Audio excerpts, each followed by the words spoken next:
mic is live, so is mine. Hi, everybody.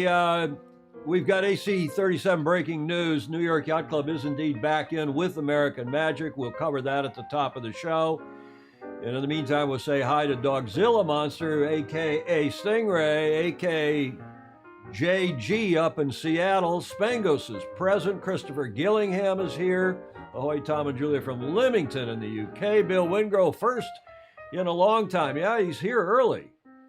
And welcome to all Julia's saying on the Restream.io chat. You used that. Good, Julia. Yes. Mark Reed is in snowy Michigan. It's going to be a hell of a weekend for weather in the northeast of this country. Gordon Smith is in Denmark. David James across the bay in drizzly Sausalito. Indeed, it's drizzly here in the Marina District of San Francisco. Welcome to all of you. Don Lunabos up in Sonoma for what should be a very interesting, lively, and fun show, especially thanks to the FOSI comments. Yes. So why don't we get this one on the road? 7, 6, 5, 4, 3, 2, 1.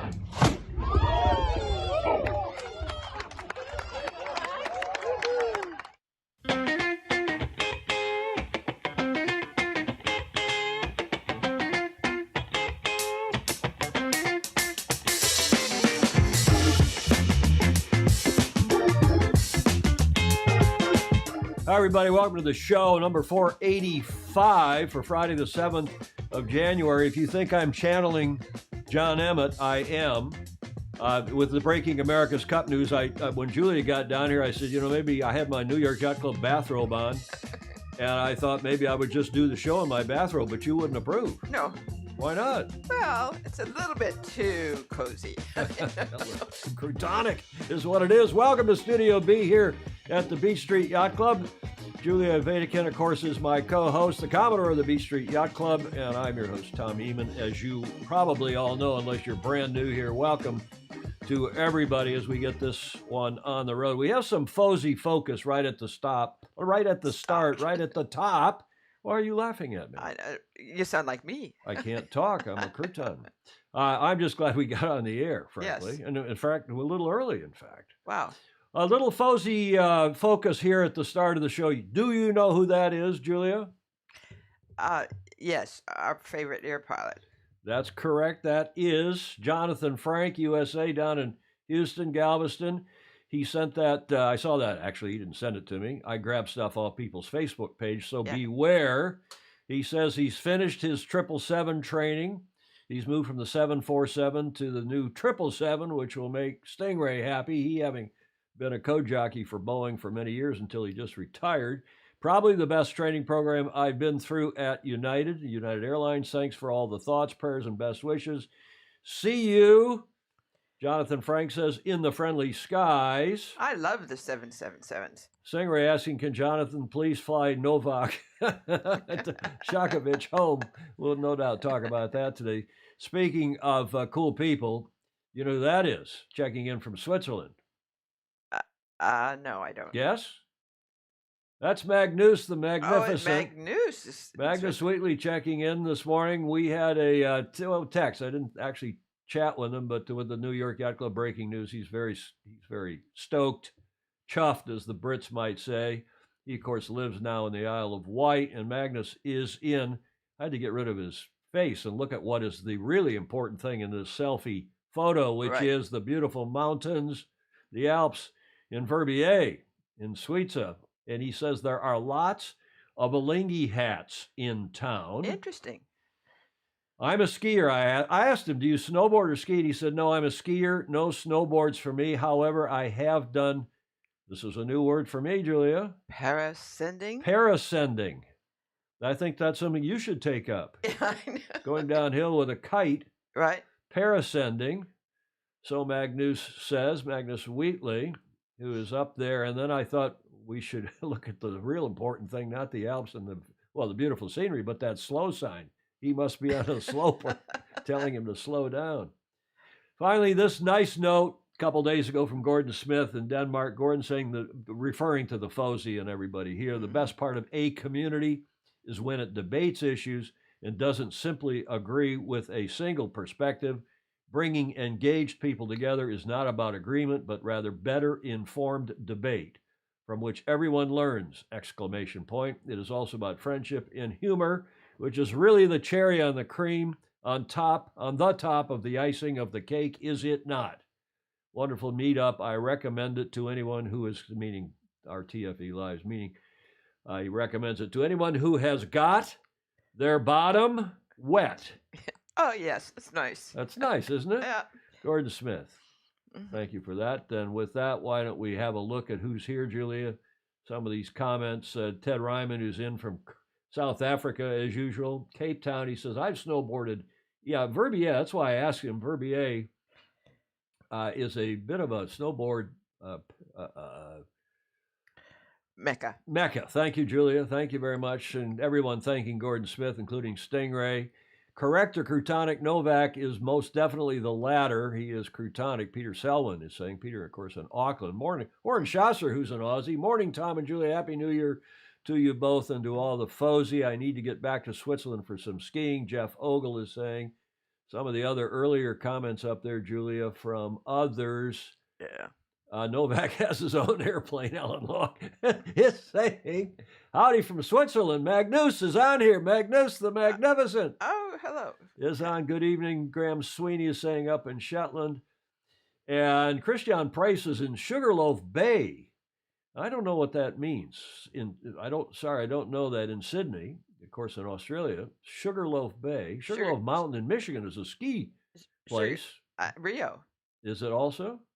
Julia, I got to turn your camera down just a bit so we don't have so much headspace. There, that's better. Okay. I could have done that during a break, but why not do it live and lively here?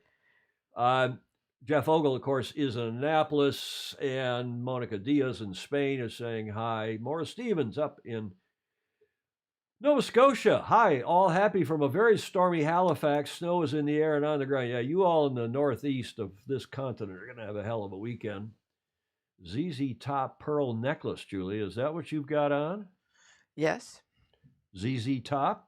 You know who ZZ Top was or No. is? Oh, they were a band like none other. Terrific stuff. Looks like another. I will be on Facebook from 2 p.m. local time if anyone wants to listen to me dribble on for an hour or so. Jody, I've got something, a video here from your skiff nationals, the 18s or the 16s and the 13s, which are going on there in your neighborhood in Lake Macquarie. And I'll ask you a couple of questions. Bathrobe Friday, John Mangino is saying. Talbot Wilson from sunny Pensacola. Next week we have the VX1 Midwinters at the wonderful, beautiful Pensacola Yacht Club. 41 entries so far. That's great news. Yeah, that'll be good. Northeast snowy. Hello all, John Mangino. Yep. And Jody Goodeye from the 16s. Yep. Happy summer. Selwyn's down, of course, in Auckland. Peter, how's your repair? What was it, his leg or one of his joints? We have so many FOSI in the hospital. We're going to put a whiteboard up here, Julie. I know. Keep track. Put something up here on the wall and keep track of. I know. Shannon Carr. Hi, Shannon. Watching from foggy Surf City, Huntington Beach. Robin Noaz in presumably in Newport, Rhode Island. Pearls, hashtags Pearl Scarf. Yep.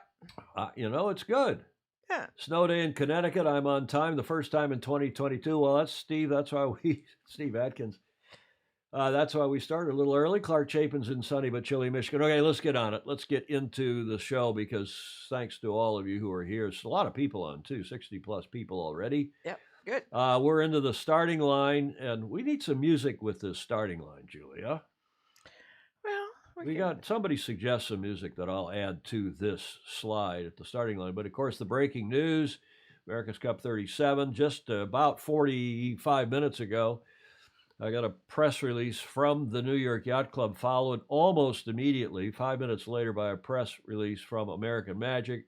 I've been texting with various people at New York and American Magic all morning, and the news is indeed excellent. It's great news.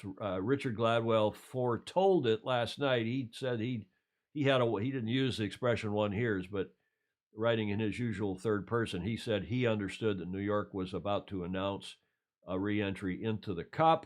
And indeed, the release did come out a few minutes, well, an hour now ago.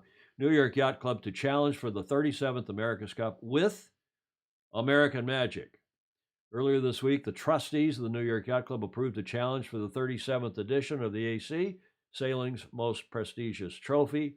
We're extremely excited to continue our quest to regain the America's Cup with American Magic, says Paul M. Zabatakis, MD. Dr. Paul, who is the Commodore, the new Commodore. He was just sworn in he was vice, of course, but he's now the Commodore as of just 3 weeks ago. Commodore of the New York Yacht Club, who is photo pictured there on the right. Superb guy, great sailor. Nice smile. Nice smile, nice photo. Upon receiving the protocol for the 37th match, we were pleased to find that it contains elements advocated for by the club last spring down in Auckland during the Cup. In addition, the executive committee recently received a new proposal from Doug DeVos and Hap Fouth, American Magic principals and club members, that warranted reconsidering our earlier decision to pause our pursuit of AC37. Julia, your first reaction to you. I think that's exciting. Now, what do you think's really going on there? Huh? Do you want to say it or shall I? You can go ahead. Well, I'll tell you what happened, and we've been telling you what was going to happen if New York did get back into the Cup. The old regime, the previous Commodore, and the then Rear Commodore, who's now the Vice Commodore, won here's, were very strongly in supportive of jettisoning American Magic and going with Stars Plus Stripes. Oh, yeah. Remember that? Yeah. With Taylor Canfield and Mike Buckley. And that caused a huge rupture within the club, or so one continues to hear. And that led to the Commodore saying, the board forcing the Commodore, for the board deciding they were going to pause, that was the word they used, the America's Cup 37 challenge, Right. and their initiative for the Cup, and they backed out. This was in September, October, I can't remember now.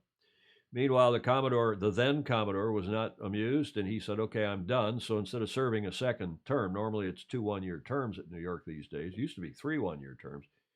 The Commodore said, I'm done. The nominating committee said, okay. They moved the Vice Commodore up, who is Paul Zabatakis, who is, again, a terrific guy. And apparently Commodore Zabatakis, by all accounts, has said, okay, we're going to get back into the Cup, and we're going to do it with American Magic, not with Stars Plus Stripes. So I haven't heard from Taylor or Mike. I'll be checking in with them.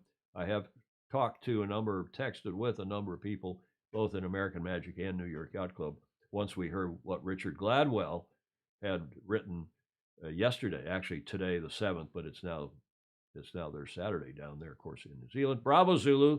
This is great news.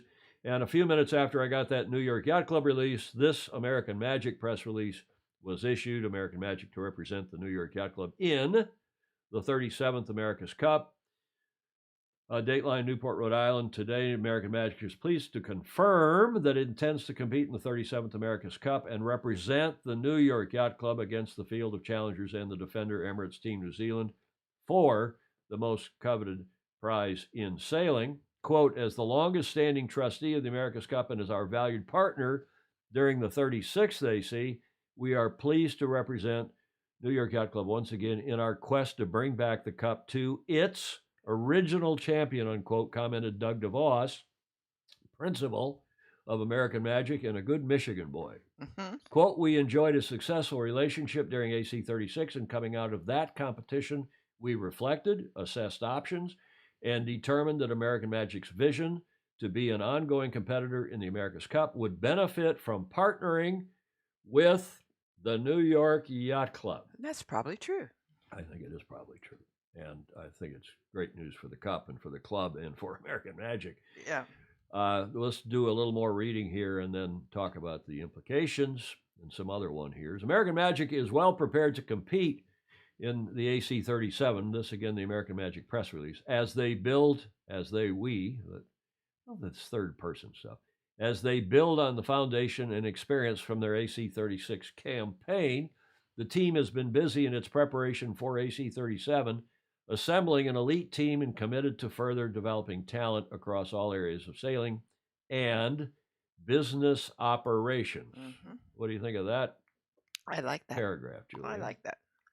Do you read anything into that paragraph? Yes. Yes, like maybe there's some new personnel coming in at the top Mm-hmm. of the team. Quote, we intend to compete in AC37 and are hungry and highly motivated to be the most innovative team on and off the water, remarked, that's an unquote, remarked Hap Fouth, who was the CEO of the last team, at least in title, and also a principal of American Magic. Quote, we are proud of how our team rebounded during AC36, but we have unfinished business and are committed to investing in technology, design, innovation, and talent so we are best positioned to bring the America's Cup home. Sounds. Okay, so I have also heard, I don't know if this is true, but I know that American Magic had other offers, other clubs, and they were really wanting to move on to another club. Mm-hmm. And the discussion has been going on with New York saying, hey, you've got to, or get off the pot Yeah. if we're going to do this together. Because I don't think New York was ever going to go with Stars Plus Stripes. They'd already gotten out of that game.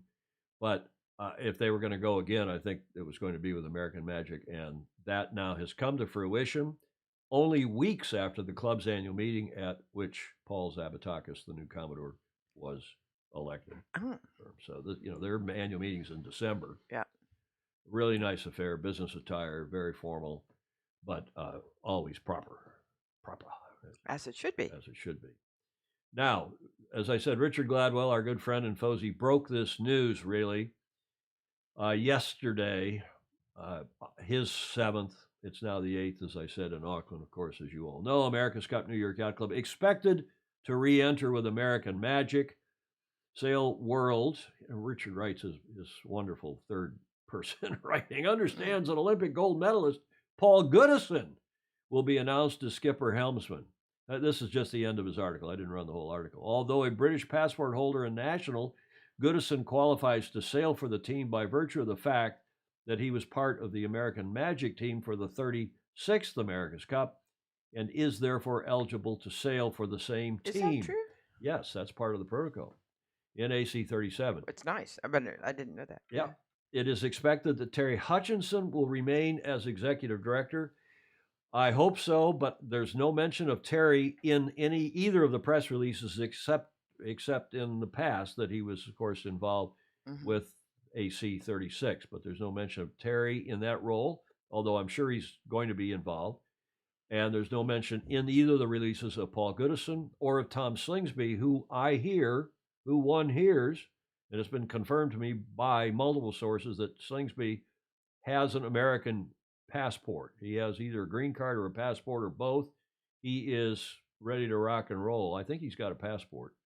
And he is also ready to rock and roll if and when they can come to terms with American Magic. So I'm sure there's a lot going on behind the scenes.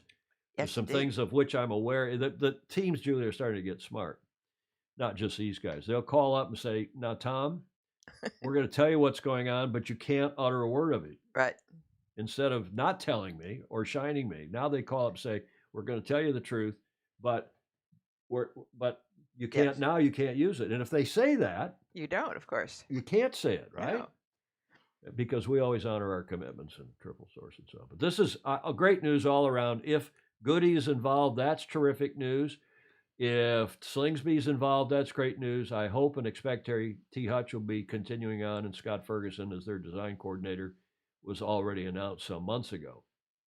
Ferg from Jamestown, Rhode Island. Now, these two guys, that is Paul Goodison, the aforementioned, there on the left, who was the American Magic wing trimmer in AC36 with Dean Barker, who I am assured, again, will not be involved. Except he might be involved as a coach or something, but he's not going to be driving the boat.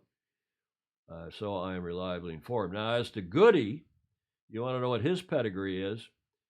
It's pretty good for 45 minutes, right, before the show? Or maybe, Julie, I knew something was coming. Maybe you did. So I was able to get something put together. And only ran out of time to shave.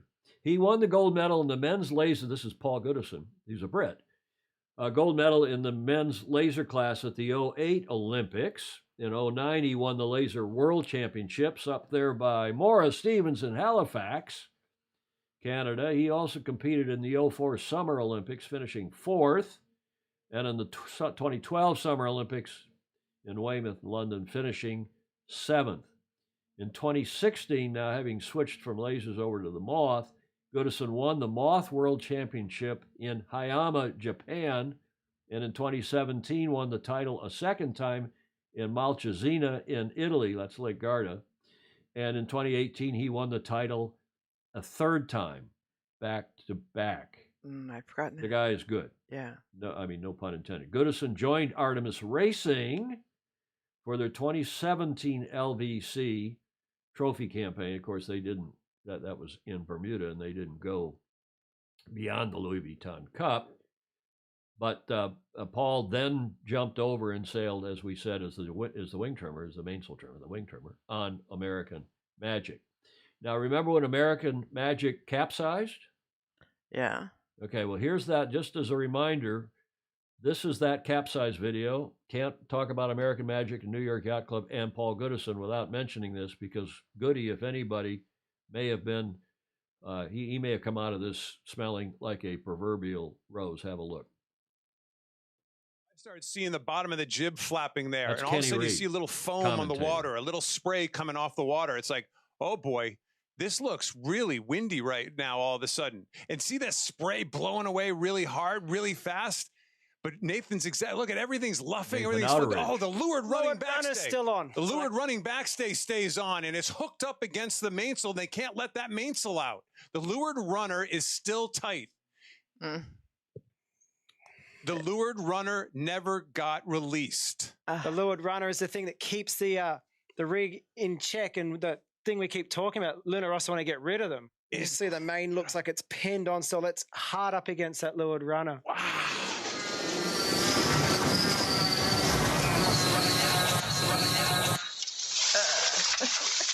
The leeward runner looks like it didn't release, and oh my God, the boat turns sideways. So essentially an inability to release pressure on the mainsail and say, pop, you're over. It was Sure is more what it than looked that, like to but me. that Nathan and I certainly was both picked part it up. The mainsail was kind of Pinned. big curvature right around that shroud that goes towards the top of the mast. So the last thing we want to see is the boat capsizing, but the most important thing is that all crew was safe and well, and now it's all about recovering the asset and getting ready for next week. What a way to finish. Luna Rossa Prada Pirelli have picked up a second point on the back of American Magic's capsize, still searching for their first win. So disaster for American Magic. They hand what was looking to be a certain win to Luna Rossa Prada Pirelli, just when you thought you'd seen it all. The teams will now take a well-earned rest, but the flying monohulls will be back in action in a couple of days.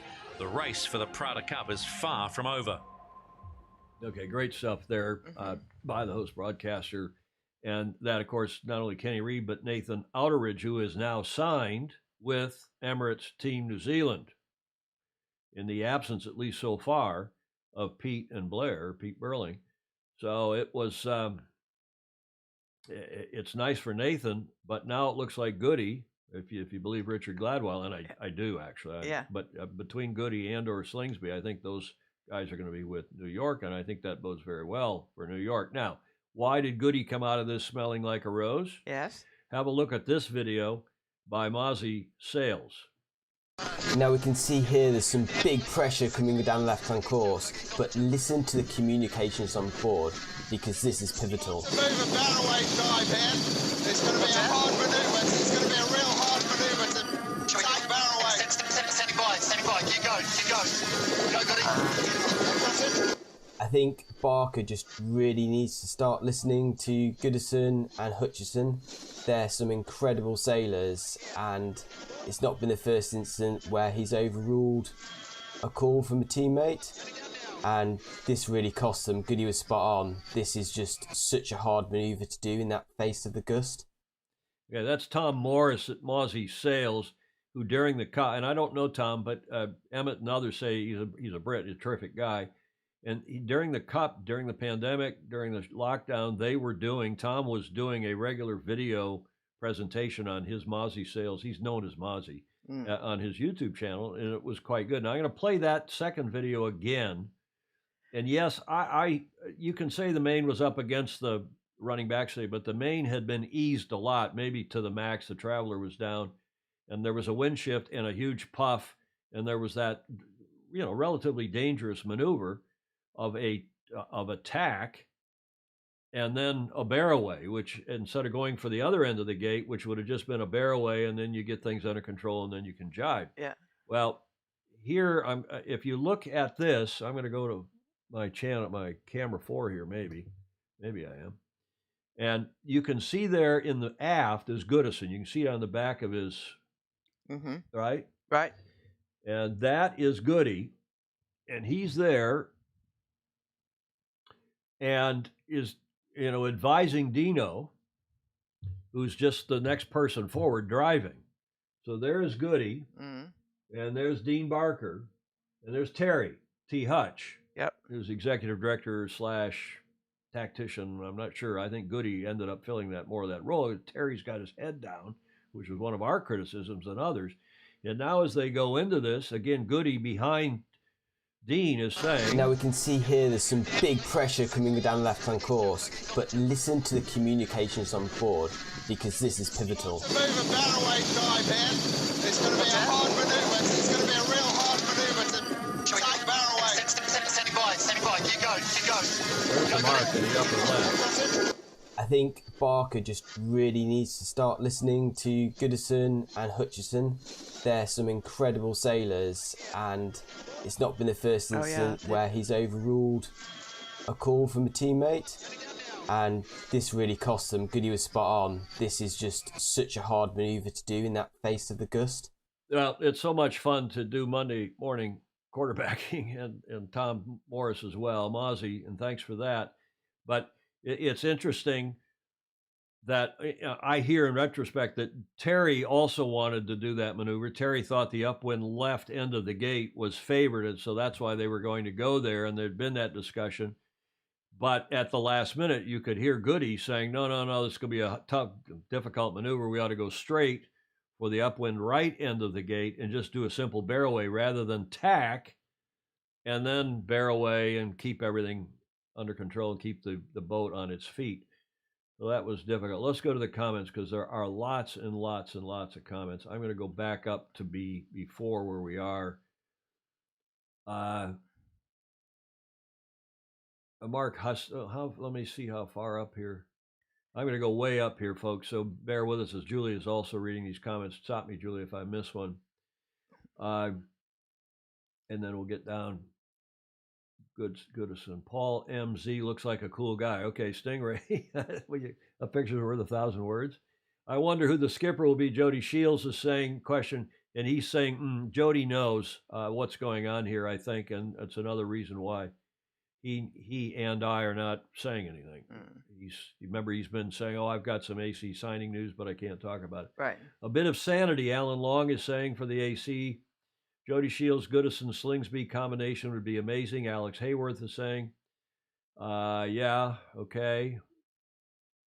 Replying to Jody Shields, Alex Hayworth is saying, think red. Yes. As in redhead. Ah. See, Slingsby is also a redhead, like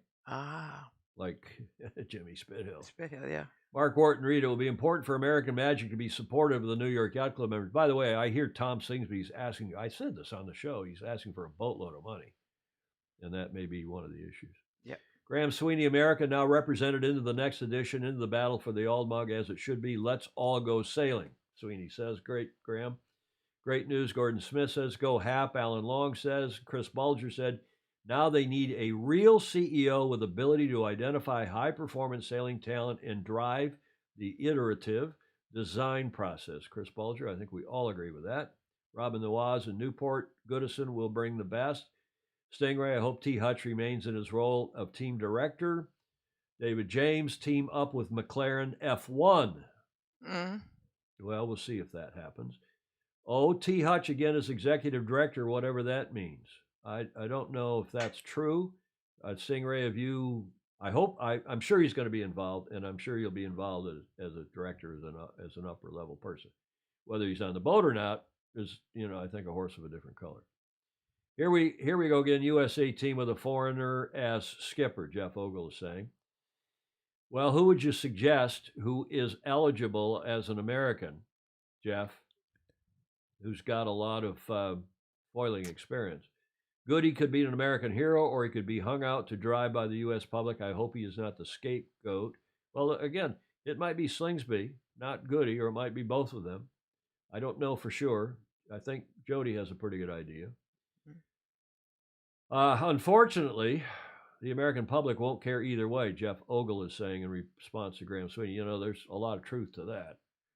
I just as an aside, Julie, I was looking at all of the coverage again on national television in Australia of the Sydney Hobart and how much attention that race gets in Australia. And you don't see anything like that in the U.S. No.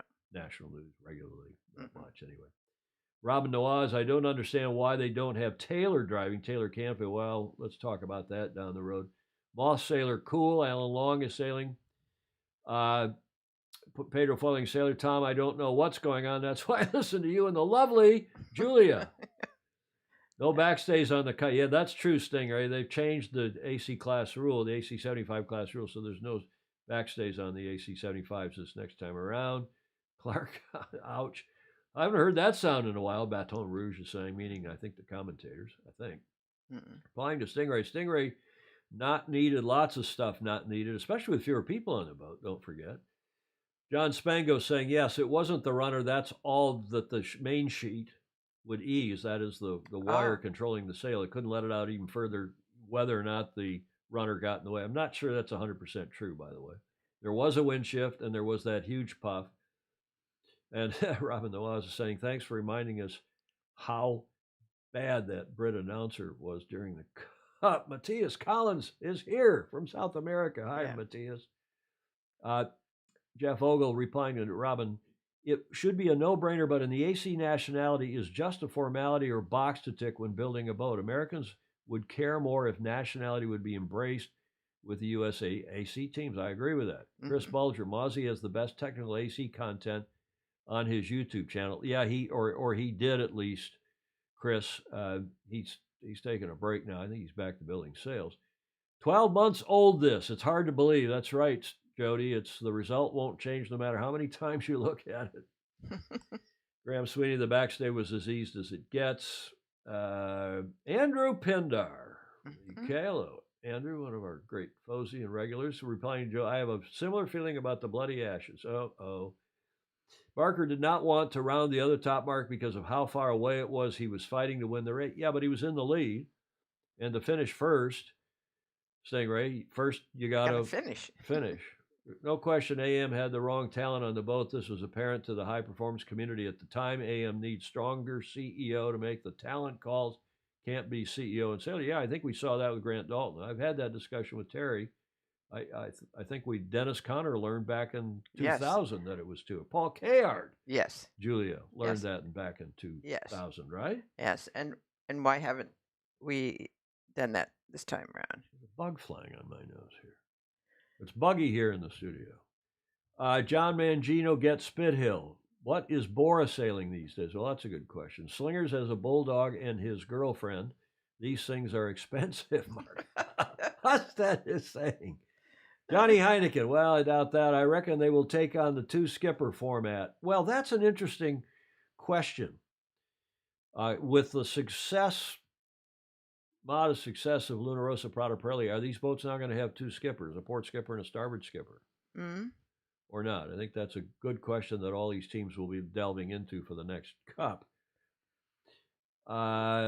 Jody Shields is saying two skippers per boat will be required this time around. No crew changing sides. Foil arm hydraulics. Slingsby is the best. With Goody and Terry could be big winners. Julie Ahrens is saying.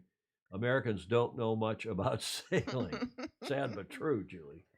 Tom Slingsby's mother is American, Christian Price says, and she's Aussie. She would know. She knows Tom well. Interesting. Has Jimmy Spithill committed to LRPP yet? He has an American passport. Yes, he's living in San Diego. Alex Hayworth replying to Jody. Jody Shields hopes Magic gets some top technical backup from F1.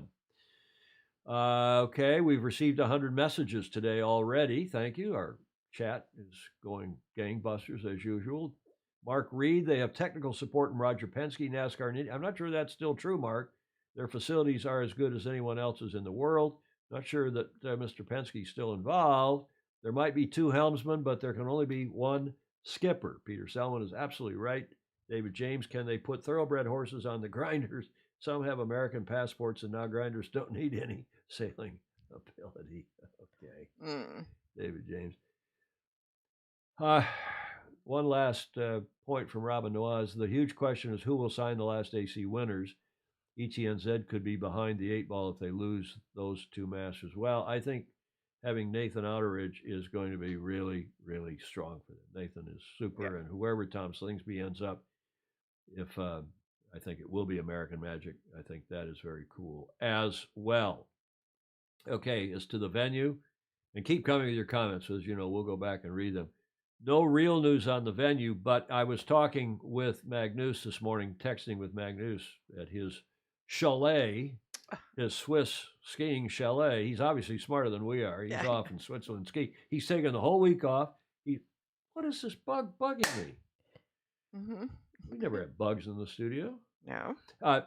He says that Magnus says he's been out of touch the whole week, and blessedly so. Turned the phone off, I was apparently the first person that pinged him about the New York thing. Yeah. Said he hadn't heard a peep, didn't know what was really going on. And then, of course, I said, well, these releases are coming, and here they are. And Magnus thinks this puts a final knife in the heart. What's the word I want? Nail in the coffin of the venue being in Saudi Arabia, because he says New York would have never come clean. I was wondering that way too. Huh? I was thinking about that too. Would have never come forward if there was any chance that it was going to be in Saudi Arabia. Right. And Magnus, who's been saying all along Saudi Arabia is dead and it's either going to be Cork or Malaga, I still have my little bet with him, because these 2 guys, of course, are both in play. Daltz is in charge. Daltz on the right.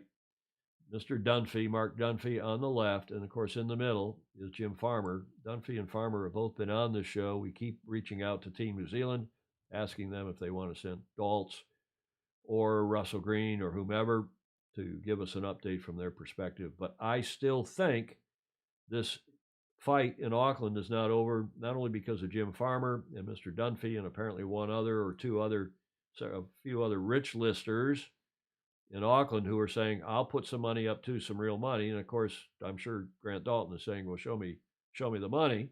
Right? Show me the money. But this guy is Sir Edmund Thomas, better known, I guess, as Ted. I don't know him, prominent retired judge, including on their top appellate court in New Zealand. And he is saying still, and again, that if they not only just forget about Saudi, which is what Jim Farmer was talking about. If they go to Jeddah, he was going to sue them. But Mr. Thomas is saying, Sir Edmund is saying, if they go offshore, if they go out of Auckland, I will sue. And I don't know if he'll prevail. I will see. But if there's just a lawsuit, that's going to tie this thing up for some long period of time. It won't just be, a few days. There'll be discovery. There'll be a lot of, right? Right? There'll be a lot of stuff. And it won't be pretty. So I still think it's going to be in Auckland. I know that Magnus doesn't agree, and several others of you don't. A lot of you think that's where it should be. Julie Aarons doesn't think so. She thinks it's going to end up someplace else. But we won't speculate more on that now. But here's the other issue. What's the month? It's now January 2022. And if I were President Biden, I would say it's January of 2020. But I'm not.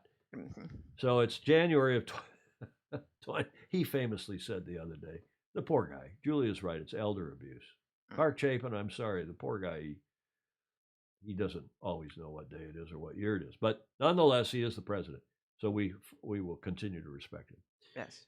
This is 2022. This is 2022. And if they're going to really run the cup in 2024, especially if it ends up being early in 2024, That's not very much time. That's Mm-mm. 2 years from now. Yeah, have to have somebody who already has sort of a head start. Well, and remember, if it is in Auckland and it is in February, March, Yeah. and the LVC, and you have a pre-Christmas regatta, have a pre-regatta, and so on, that all started in December. So we're Right. less than 2 months. 2 years. Yeah, okay. Call me Joe Biden. Less than 2 years. Yeah. So what are you going to do? Is this thing going to get pushed off to 05? But who's gonna? I keep thinking of the guy who's paying the rent every month, and it's not fair to If them. I'm Jim Ratcliffe and I have a deal Right. or something in writing Right. saying this event will be in 2024 and I've got a burn rate again, I'm sorry to repeat, but if something like, tell me what, £1 million a month? Yeah. Even if it's £500,000 a month. It's a lot of money. It's a lot of money. To sit around. Okay, what are the other comments here as we are 40 minutes into our show number 485? Welcome to all of you. I'm going to start from the bottom on the comments this time. We have the same issue again when Alinghi wins the cup again. 25, not 05, Joe. Yeah, exactly. Thank you, John Spangles. The Olympics are a huge roadblock in the summer of 2024. March 2025 in Auckland. Mark Reed is saying. Big pearls. Everybody's talking about your big pearls, Julia. What other comments up higher did I miss here? Isn't a head start kind of the idea, at least for the Defender? Yes, they've got a head start, and they've been talking about the AC40. And the AC40, of course, is just their training boat from last time, modified, of course. Vela Cubana, buenos dias. He's checking in from Cuba. Oh, yes. Nice to see you back on. Agree with Tom. I'm thinking Auckland still Stingrays. Hoping. David James, we need some kind of deep throat to reveal Dalt's hidden agenda. That's true. Robin Nawaz, why the nationality rule when the cup can be held? Whoever gives the most payola. All teams, when they are accepted to challenge, should be able to prove that they can host the cup if they win. How are you going to do that, Robin? Get teams to prove that. They don't. They themselves will always figure out a way to host it, I'm sure. Andrew Pindar, regarding U.S. helms and indeed helms in general, there are quite a few outliers who are the equivalent of perennial bridesmaids. Taylor Canfield and Ian Williams being at the very top of that list. Perhaps that's why Taylor went in with Mike B with Stars and Stripes. True for sure, Andrew. But remember, those guys are winning, particularly Taylor and Ian, whom you sponsor. GAC Pindar has been sponsoring Ian Williams in his huge successful run on the World Match Racing Tour. Do I still have? Yeah, I still have it front and center here. James Pleasance and co. But the point is that those guys are sailing big, heavy, slow boats. They're sailing the 37s, the Catalina 37s in Long Beach. They're sailing what are those boats in? Not shield sloops. What are they in Bermuda? The big, heavy, traditional double-ender boats. What are they? Somebody remind me what those boats are in Bermuda. Andrew Pindar, where are you when I need you? Julie Aarons, nobody is sitting around. Everybody is working full tilt on the boat design, and the guys are getting in shape, no doubt. Chris Bulger replying to Andrew, a whole bunch of comments came in. The real list of qualified foiling helms was the top 20 at the last Moth Worlds. All for the professionals knew the performance at this event was table stakes. Canfield didn't. I agree with Chris Bulger. IODs, thank you. International One Designs, IODs. Thank you, Bill Wingrove. Thank you, Steve Gruber. Have Peter Wharton asking, have you spoke to the New York Yacht Club rumored hookup with American Man? Well, we have. We just covered it. It's happening. Brad Reed, iOS. I think he meant IODs. Thanks, Brad Reed. The esteemed executive director of Sail Newport. He probably knows what's going on in a lot of ways. Yep. That spell check, Brad Reed. Gotcha. Jeff Ogle with a big comment here. Ian Taylor both excelled on the M30s. Yeah, okay, and the GC32s, but that's a horse of a different color, I think, Andrew. Jeff Ogle, I've lost your comment here because there's so many coming on. When I was a kid in D.C., bringing the Cup home in '87 was huge. D.C., Dennis Conner was everywhere, a hero. His boat was Stars and Stripes, and D.C. wrapped himself in the USA flag. It's not a coincidence American interest in the AC regressed as Dennis Conner's prominence in the AC decreased.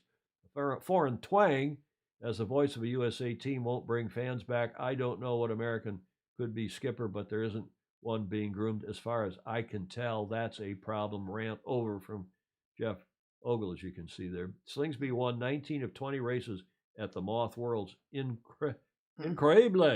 Uncrab.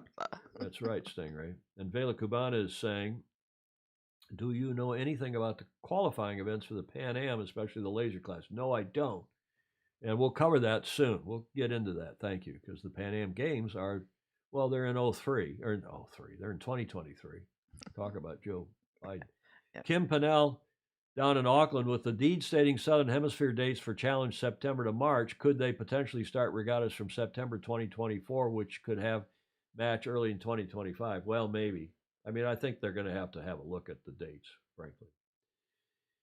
Okay, we'll come back to comments if anybody has anything else on this breaking news for AC37, which we did reconfigure today's show at the last minute. Yes. But let's carry on. This I was going to actually open the show with this as a corrector crutonic because so many people have commented about this video that I am now about to play, courtesy of World Sailing, and it's their year in review 2021. Have a look.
Okay, Julia, you're first. Why is that black?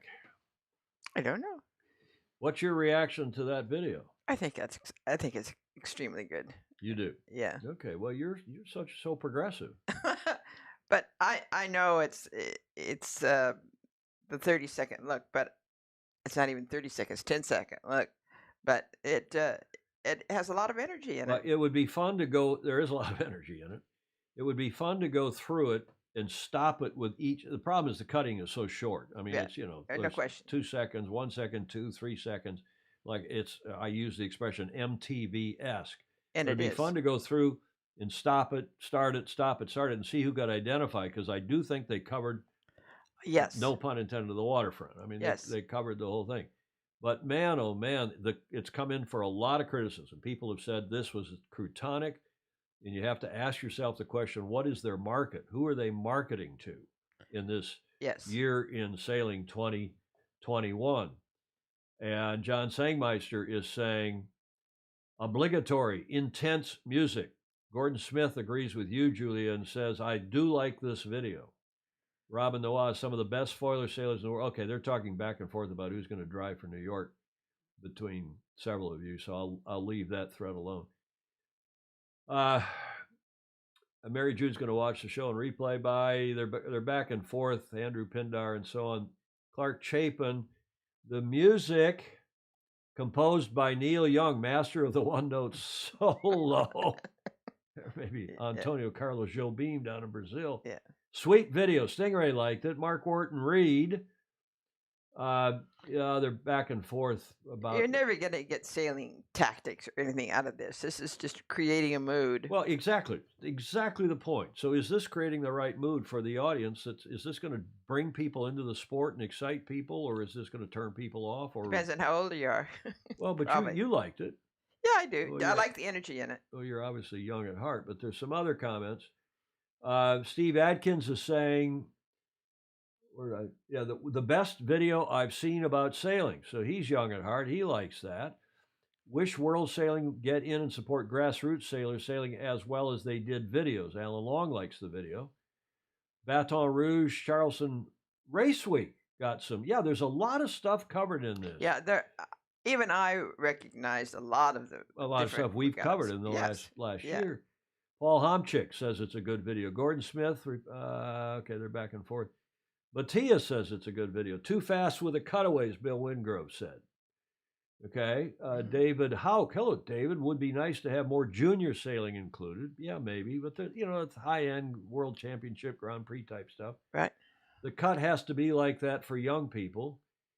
Yeah, is I guess. They are marketing to 14-year-olds with ADD. Or AD8, what is it? ADHD, right?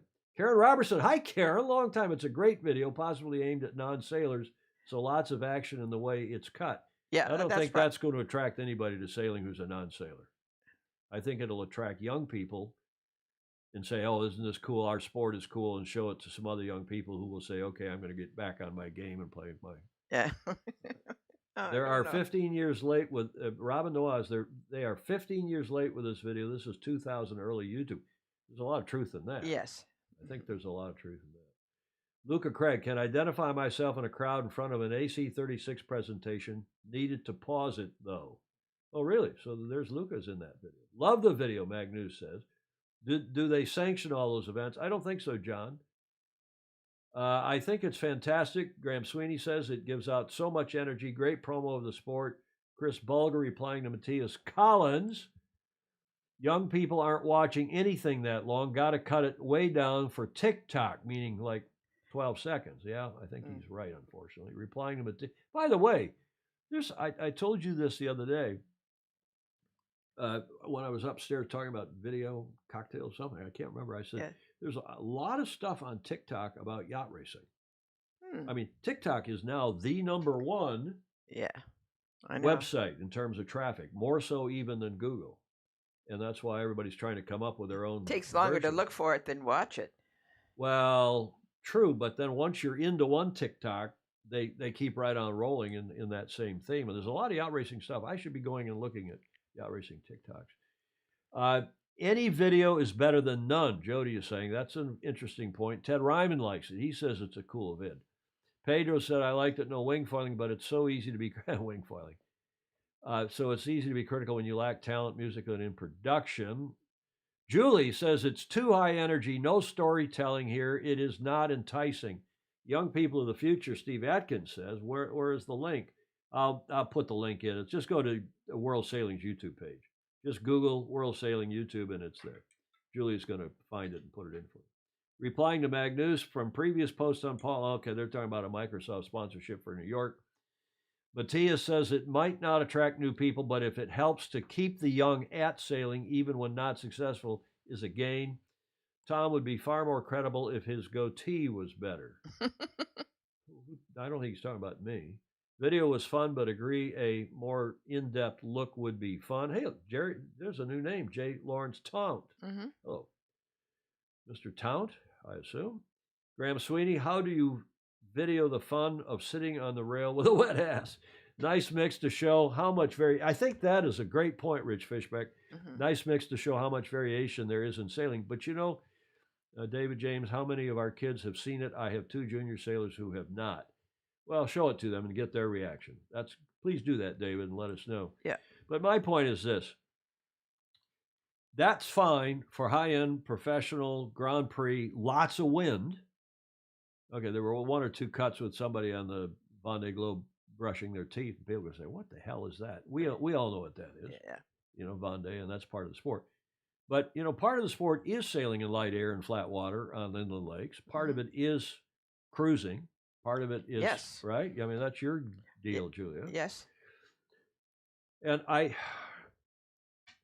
don't know. I don't know what they think their market is or what the purpose of that video is, but most of you seem fairly impressed with it, seem fairly happy about it. Let me go to what the reaction was in last night's Scuttlebutt video looking back on 2021. Bill Dowling, what fraction of sailors do you think sails like the folks in your video collection? And do we need that crazed, amped up soundtrack to be engaged? You're right in thinking I must be an old dinosaur. I'm 77 and a professional captain. He's you know, you're much more progressive, Julia, than he. I've sailed IODs for 40 years, along with Etchells, Looters, and Lightnings, as well as cruising boats old and new. Think you could include those of us who enjoy making 6 or 10 knots to weather in a good breeze. You know, it's a good point. Absolutely, because that's my kind of sailing. I mean, there's a whole lot of people Yes. who go sailing in Lightnings and Interlakes and Etchells and Thistles and Snipes and Sharpies and on and on and on at 8, 9, 10 knots. That's the bulk of the sailing. Yeah. Or who are doing offshore racing in big, you know, offshore boats at 8 or 9 or 10, maybe 12 knots in a breeze. Right. So that is by no means representative of the bulk of our sport, but I'm not sure that was their intention, I suppose. Here's another comment. Fantastic video. Was there 2 comments there? Just there might have been another one. Oh, I know. I was going to play that for you again, because why they start out with this horn. Sorry about horn. I thought it was something in a. Okay, enough of that. There's the comment I just read. I don't know what that opening music and all the horns and all that stuff. Fantastic video, makes my heart sing here in Portland, Oregon. That famously diverse town just up the coast. My bucket list includes attending another America's Cup race. Thank you for sharing. The music was great. Susan Bahadurian, I guess. Mm-hmm. Nice moments, but too noisy and short, Dr. Hans Schilder says. I think he means the short cuts.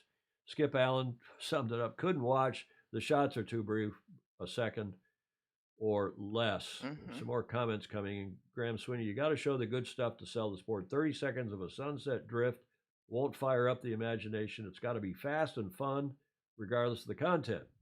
Homchick saying, replying to Paul Homchick, the 77-year-olds aren't going to grow the sport.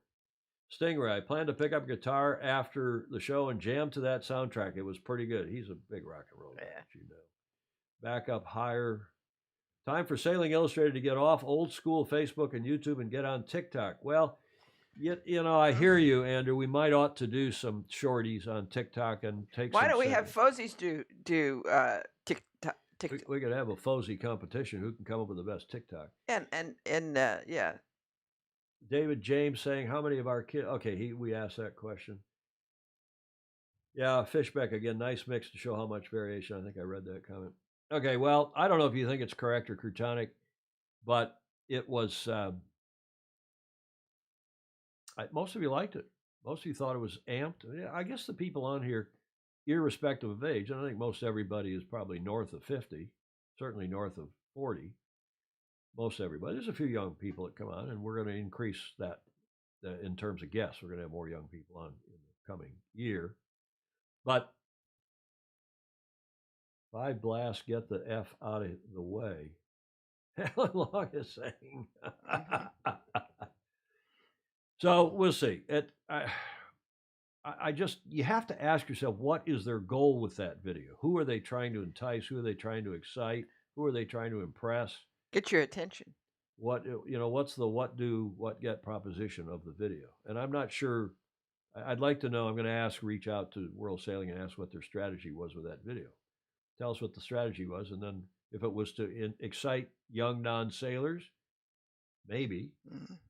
If it's to excite current young sailors, I don't know. There aren't very many current young sailors doing much of that. Do they aspire to it? Some do. I don't know. What other comments? And then we'll get off this. Me and Pindar saying, Yes. Meanwhile, in a world that most of us will be massively envious of, the RORC Transat race is about to start from Lanzarote in the Canaries to the sunny Caribbean seas. Yeah, we're going to cover that at the end. Bill Wingrove, you could have the quick-paced music, but just make the vid cuts a touch longer. I agree. Ineos Britannia does a good job of producing short videos. Yes, so does Prada. Yes. Mark Horton, Reed.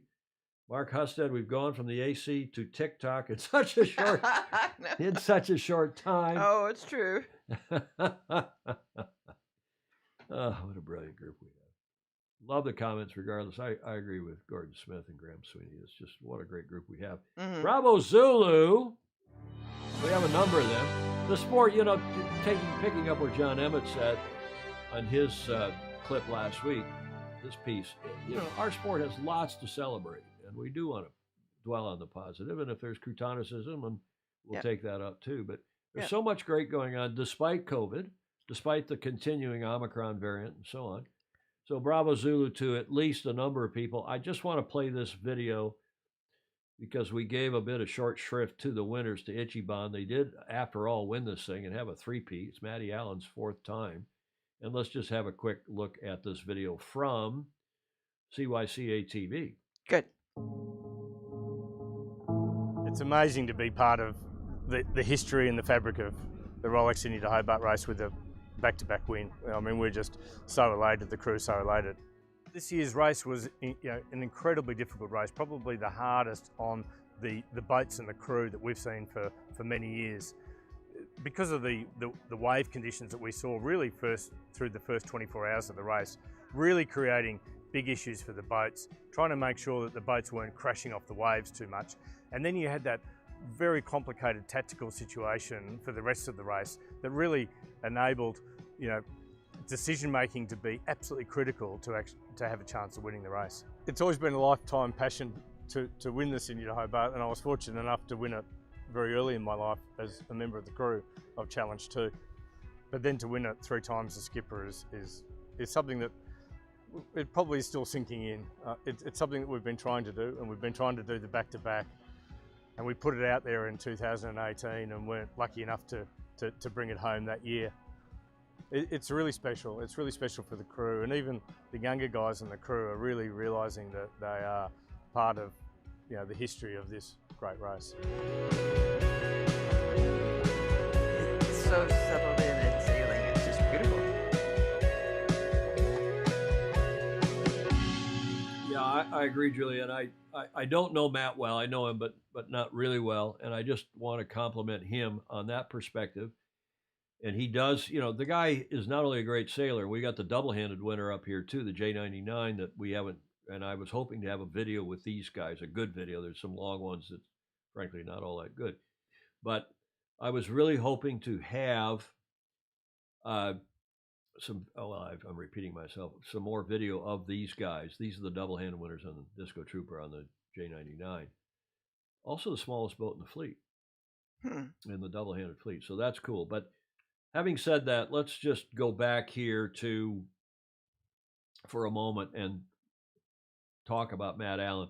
There's a lot of angst. They say, he gets favoritism from the jury because he's a senior serious guy in Australian sailing. He's been president of Australian Yachting, and he's been an IYRU, muckety-muck, and so on. But you know what?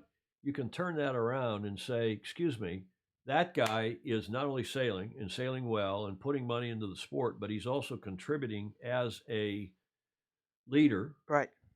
And helping at all levels in the sport. bringing young people into his crew and making this all happen. So I think it's really grossly unfair for people to say that Matt Allen is getting some kind of favorable treatment from David Tillett or from Russell Green or from anybody else. Well, having gone through that, it's pretty clear that how they made the decision, which makes it clear that it was fair. Well, I don't know if that makes it that clear, but because we don't really know what people. But this jury was. You can argue about the penalty, the 40-minute penalty. Yeah. Was it too long or not? But this is part of the sport, and as I think you're going to hear. And John Spangos has just said it here in the comments, but I think you're going to hear this also. I didn't listen to all of John's video that he sent, but I think he's talking about rules are the rules, and I completely agree. I just wanted to, before we leave, Julie, I wanted to go back to one other comment here, back on that World Sailing video, and also apropos the video we've just looked at. Where was Julie's errand? Julie said it's a decent trailer, but we need the full story to entice folks to start sailing.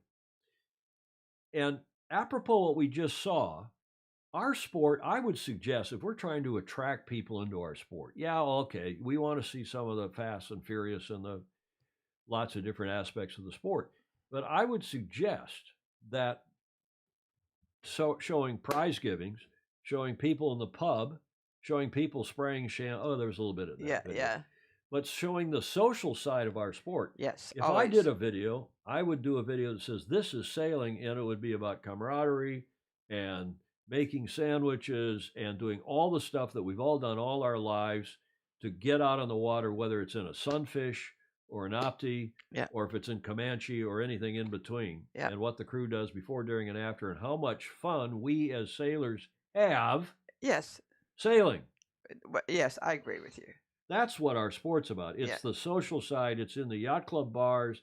It's in the parking lot when you're helping each other get ready and then get de-rigged afterwards. Yeah. And Emmett says this, and I think John's right. Okay, enough of that's my rant for today. Okay. I join you in that. Any other comments before we carry on here? Tom, can I send you some Prevagen? Yes, Spangos. Thank you. It's not that I'm totally losing my mind. David James saying, if the penalty makes everyone check their masthead VHF, it's not that I'm getting forgetful. It's that I'm trying to do too much between switching and commenting and reading the comments and I got both. I'm a one-arm paper hanger here. And speaking of which, but that comes with the territory. Now, Jody Shields, if you're still on, I hope you will help explain this. I talked to Mark while Jody was sleeping. I talked to Mark Husted this morning in Sweden, who's an Aussie, of course, living in Göteborg. This is a cool looking event. It's the 8th, it's Saturday the 8th down there now. But it ends today. It's the national championships for two, we all know the Aussie 18s race in Sydney Harbor and the JJ and so on. But they have these two smaller classes called the 13s and the 16-foot skiffs, and they're racing up on Lake Macquarie at Belmont. And there's only 8 boats in the 13, which looks like kind of a junior fleet. But the 16s have got some high-tech people and some seriously good sailors. Right. Sail GP people. You'll recognize some of these names. And this video and interview, this tape makes me want to go sailing. This video makes me want to go sail in this class. I want to go to Lake Macquarie and hang out with these sailors and Jody and go for a ride. Have a look.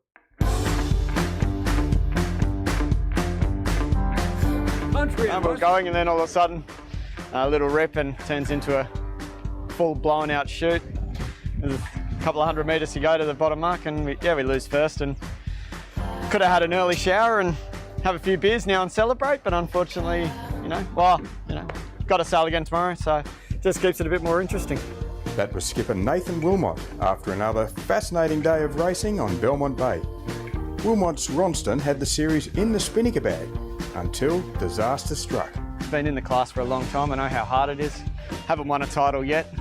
Got very close today, but always a few seconds and thirds overall. So I know how tough it's been for so many years. So just got to focus on tomorrow and try and do as best we can.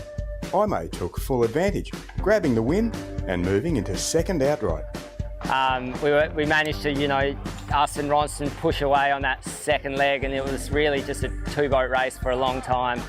And then, then the gear failure. I mean, we've had a few things go wrong this week. It's sort of part of sailing, but I feel for those guys. They sailed a very good race. Inside was third across the line and is now well placed for Belmont bragging rights. We're just reflecting on that at the moment. We've had a couple of ups and downs, a really sort of inconsistent regatta, but looking back, we're top Belmont boat, and looking back at some of the racing from a club perspective, we're really happy with how things are going. We're right on the heels of Fluid with the Outer Ridge and the boys, so it'd be bittersweet to beat them. Event sponsor Red Pumps has brought 2 skiffs to the regatta, and they've had a race between themselves this week. Been half and half, really. We've been half supportive and half rivalry. Underwater, I think we rivalry, but off the water, we're helping each other rig and stuff. And had the big rig in, and we changed last minute when a bit of a puff came through. And as it turns out, I think we probably should have stuck with it. But I think we came, I don't know, we would have been around sort of 12 to 15. I'm not sure exactly. But it was, we beat the old boat, so that's the main thing. East Coast Marine turned to its big rig today in the marginal conditions.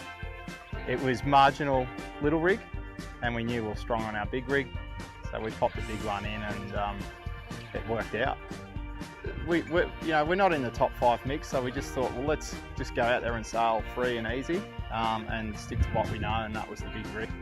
If you're looking for pleasure, look no further, love. If you want that flower, you must wait to pick it up. When the sky grows dark, patience, love. Wait a minute longer, she will surely fill your cup to become all that you ever want. She becomes everything under the sun.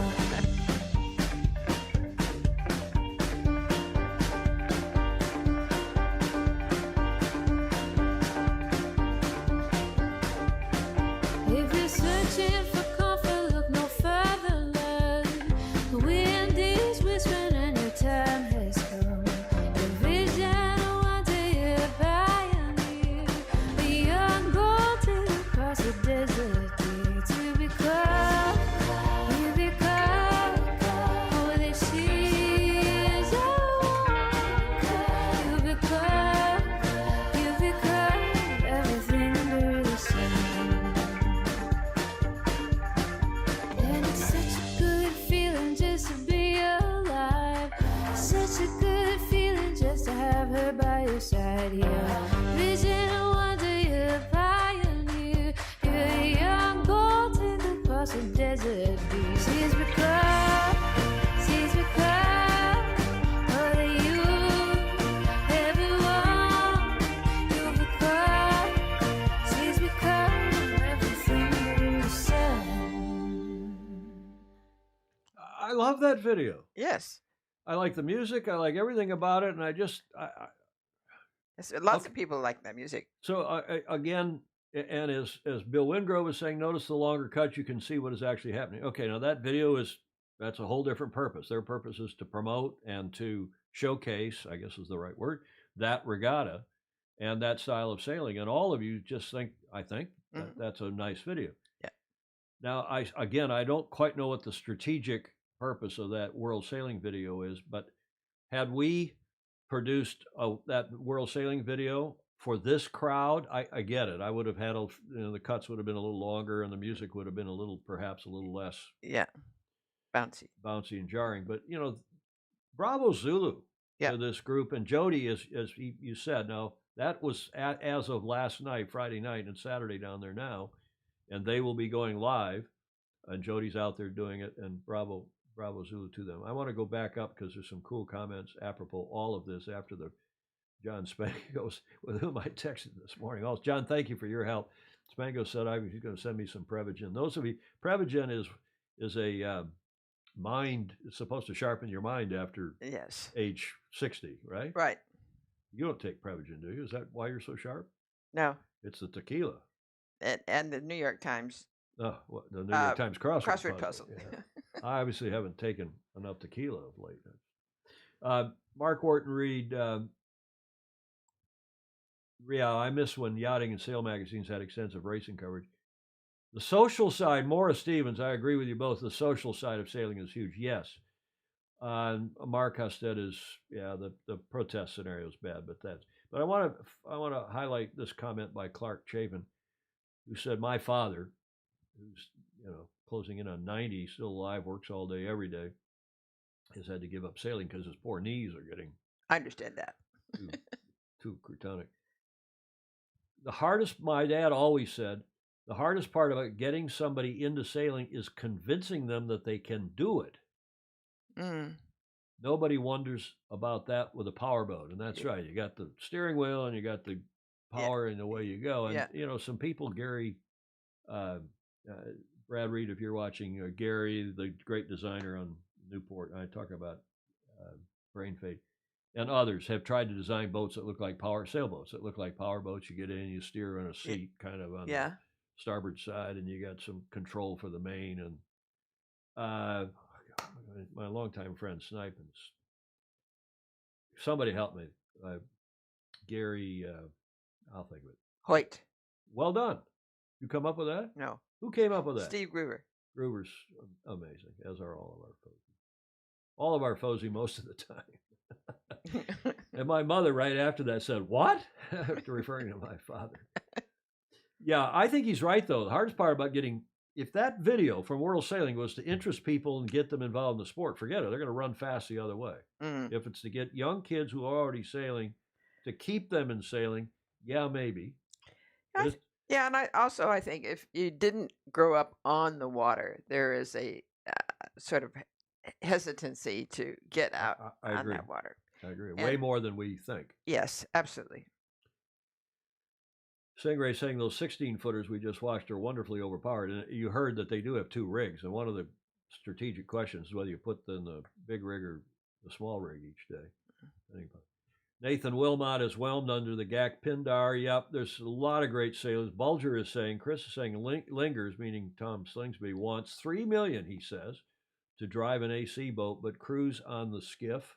He's there sailing. He's crewing in that for free. Yeah. I mean, this is what's wonderful about our sport. Yeah, Right. you get paid to race, but at the end of the day, you want to go out and go racing with your mates, right? Great music. Ryman liked that C and Dub. Yeah. Country and Western. And there's Tier de Jong. I struggle with that name. Welcome back. Steve Gruber.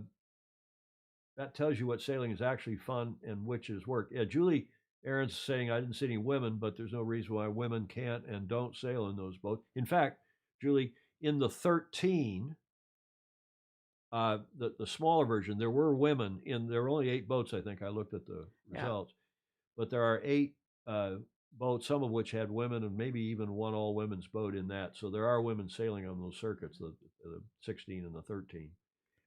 The other thing that they're doing something, and maybe Jody, if he's listening or if he's not gone on the water, they also have 2 types of scoring. They're scoring the results, low point scoring, yada, yada. But they also have another scoring that's a handicap. So they've got some kind, we keep struggling here in the U.S. and other places to come up with like a golf handicap to say that you, John Emmett, are an Olympic coach and you won the World Masters Championship X many times. And if you go in a race against me, who's a lot older and hasn't been racing the laser lately, there would be some kind of a handicap. Yep.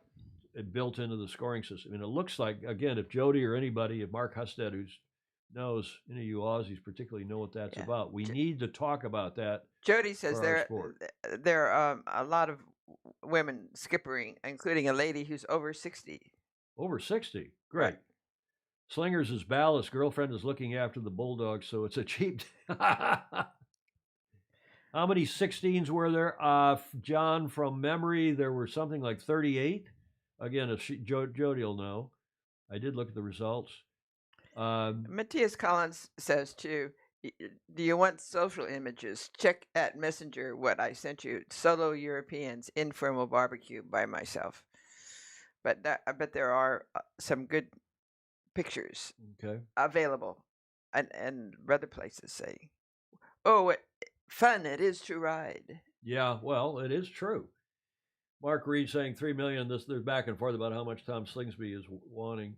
Tom and Matthias Collins, good comment. Tom, do you want social? Yeah, you just read that. Yeah. Okay, good. For this crowd, you might want to go with Brahms.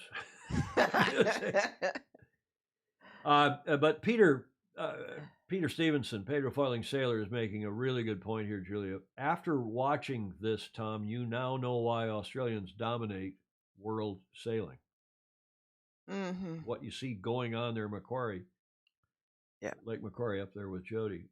Does Rolex have their own video editing? Yes, they do, David James. The Rolex videos, S2H, BBS, Maxi Worlds, Middle Sea Race, Fastnet, are uniformly excellent for their target audience. Couldn't agree more. And I still maintain that is our, for going, I know you all think I'm a Neanderthal, and maybe I am, but I still think that is our target audience. Are people who want to buy a Rolex, want to buy a high-end car, and even the kids aspire to that, who want to go out and go sailing with their mates. I mean, my daughter goes sailing, she isn't going to be impressed by that world sailing video. Maggie, who's been around sailing, and sailing's been around her all her life, America's Cup on down, she wants to go out and sit on the side of a J105 with her friends and sail in the Hot Rum Series in San Diego. Yeah. And has a blast. Or go out on the Wednesday night Right. series. Wednesday night, beer can racing. That's the heart and soul of our sport. Yep. Okay, Texas music, Alan Long is saying. Replying to Jody Shields, where will we look for your commentary today? Yeah, Clark, thanks for that link. There's 45 of them. Okay, 45 of them. Andrew Pindar is saying, look at this list of sailors. We just lost a comment. Ben Ainsley, Ainsley. Goodison. Oh, he's Andrew's coming back with all the Brits. Ben Ainsley, Paul Goodison, Stu Bithell, Hannah Mills, Ian Percy, Shirley Robertson, Ian Williams, Giles Scott, Dylan Fletcher, Sam Davies. Yeah, okay, there's a lot of good Brit sailors too. Baton Rouge booze cruise. Yes, you want to see people booze cruising. 52 Super Series vids are all, yes, they are well done, Bill Wingrove. Some quick paced and then other cuts that are longer. Agreed. Again, I think it's what the strategic purpose or goal of that video was, and I'll find out what they say. David James reminds us that Kostecki races NARS every Wednesday night. He does. John Kostecki, right out front of St. Francis, the old Woodies. Yeah. The Canars. Okay, any other comments here before we... I love Lake Macquarie, Ryman is saying. Yeah. Boy, Ryman's gotten around the globe. Yes. Bill Haynes. Hello, Bill. William D. Haynes. I thought the world sailing video was great. It reminds me the type of video I was looking for when describing drum and bugle course competitions to my band friends. Okay. Okay, well, he's serious, and he thinks it will encourage young people to like our beautiful sport. And I'll tell you, if nothing else, our sport is diverse. When you consider that you can sail from sunfish to opties to 13 and 16-foot skiffs, to lightnings and etchels and flying squatinis and interlakes and all the etchels and so on, right on up through J24s and J99. And Alan Long says, yeah, Coast Guard wants to see booze cruising. Well, no, I mean, you can booze cruise responsibly. Yes. It's like you can drive over to the yacht club and have a drink and not drive home drunk, which we never do. No. Do we? No. I don't, for sure. Well, you stopped driving, so you're smarter than all of us. Okay, let's go to Emmett's report. John Emmett checking in from Weymouth.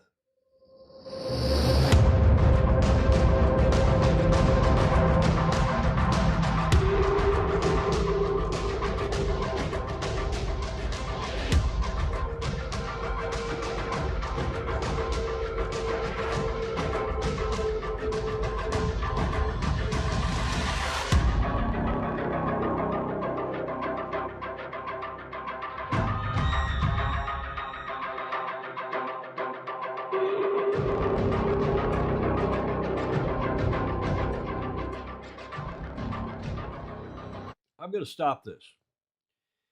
And I'll tell you why. This is also a point I want to make about our wonderful sport. John comes on here in just a sec. But, yeah, more intense music, Meister is saying, now there's the soundtrack. But here is a club. I don't know if this is what lake this is, John. And Emmett said there's going to be a beard, Gordon Smith. Emmett was going to go to the pub. He said, we go to a pub where we get plexiglassed off in our own little booth with our own mates, and we're socially distanced. Sounded a little defensive, actually, when I talked to him earlier today. Mhm. But here's my point, is that here's a club. I don't know if this is Queen Mother Reservoir, whatever it's called, but they're out sailing with every kind of boat imaginable. There's, lasers and RS5. I don't know what all they are there. Lots of different boats, obviously using the Portsmouth Handicap or whatever your British equivalent system is. Maybe it's the same. And people just go out and sail for fun in the middle of the bloody winter. Of course. In light air, in flat water. This is where most of our sport takes, how most of our sport takes place. Mm-hmm. Carry on.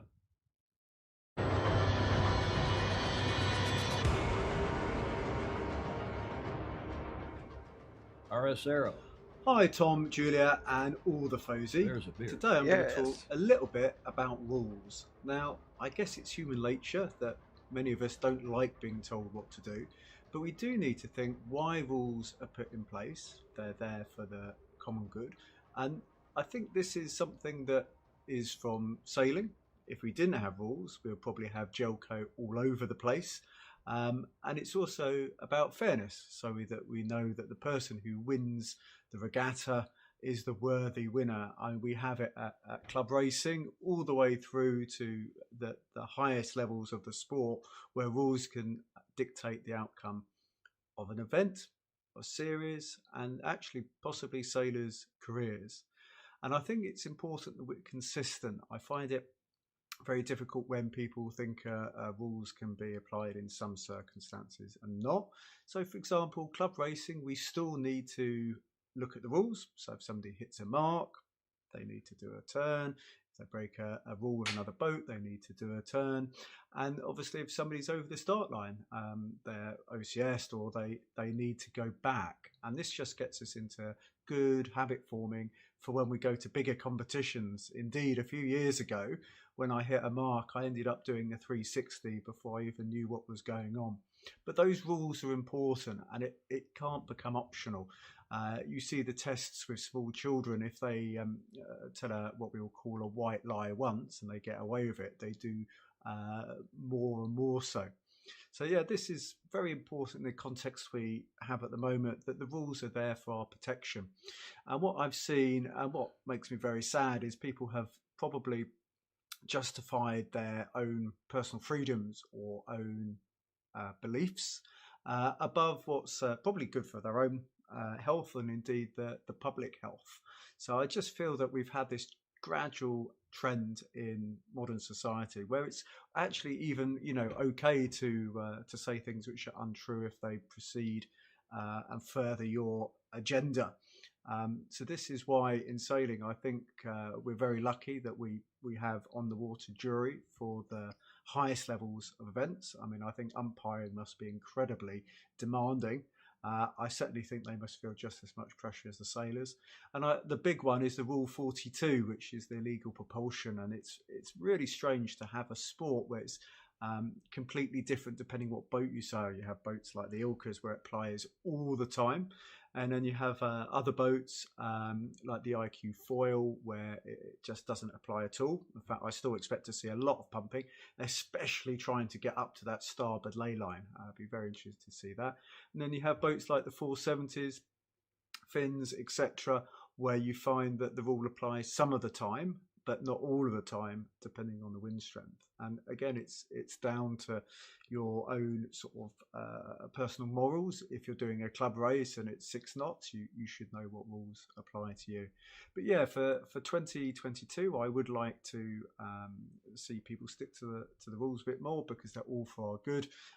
In the UK, they recently did a very sensible, I think, priority for people on the roads, basically saying the more vulnerable members have priority. So if you're a pedestrian, you have priority over a cyclist. If you're a cyclist, you have priority over a motorcyclist, and so on and so forth. So you don't have an aging population who's gradually getting slower to cross the road and probably can't hear the electric cars getting run over because previously you had to be on the road. Now if you're about to cross the road, people are expected to to think ahead. But all this just goes to make a better and fairer society, and I hope we have a better and fairer race courses, because actually, that's what it's all about, the best person winning. And I think it was probably Elson who said, and I paraphrase, that if you've lost the respect of your competitors, have you really won a race? So 2022, still thinking, about the progress of the sport and hoping for lots and lots of fair racing going forward. A little music there at the end, too. And that was Paul Elstrom, I think, who said that. John Emmett, another great video. Thank you for that. And boy, did that get some comments, but especially this.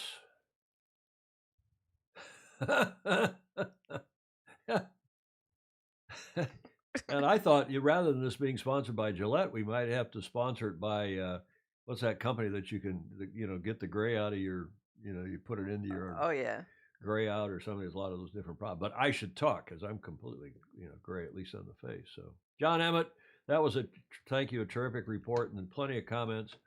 Very good, John. Thank you, Stingray, saying on the water umpiring with drones transmitting video with fast decision making could change and improve.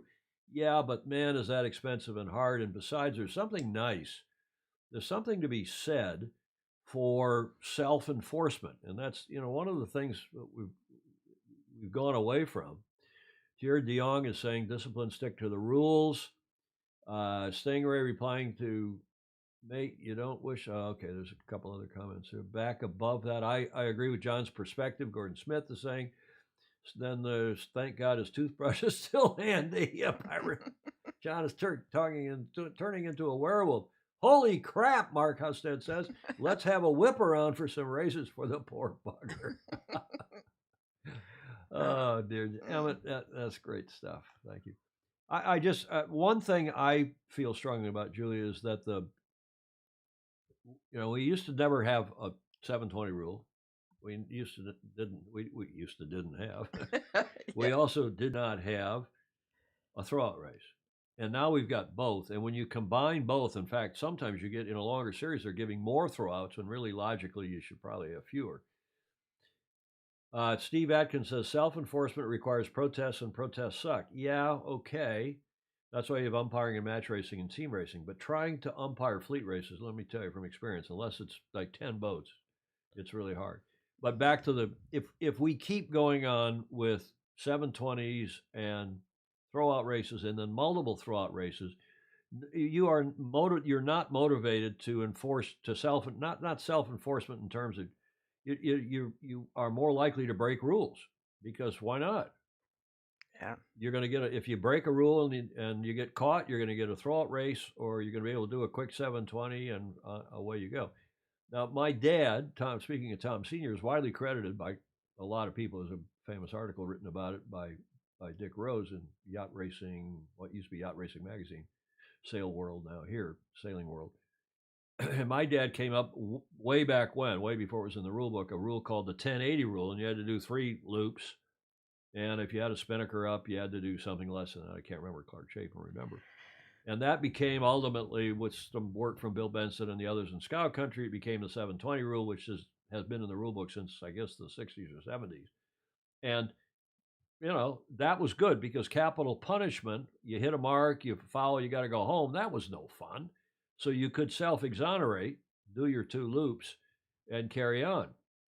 I think that served the sport well. But I think we've gone overboard now with all the throwout races and all the other stuff we do. Stingray, I thought that bastard bug was still on Tom's face. Turns out it was on my screen.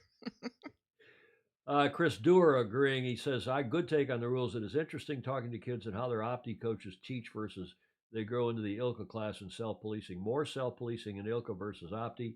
It is also eye-opening seeing the kids coming into the ILCA, the laser, who came from opti versus who come from open skiff. What does that mean, Chris? Does that mean they're more or less likely to obey the rules if they're coming from the open skiff, which is the opti?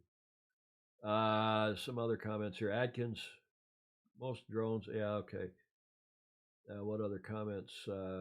Anything else on all this rule stuff that John did? John, thank you very much. Good comments all around. I like Graham Sweeney said, people don't start sailing for the rules. They just want to sail. Once you can sail, you want to sail well, and then you look to racing.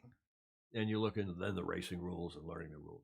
I think, I mean, when I, way back, and I wrote the first rules in brief, I took some criticism for. When I went to USYRU in 1979 as executive director, I said, one of the things is the rules are too complicated. Yep.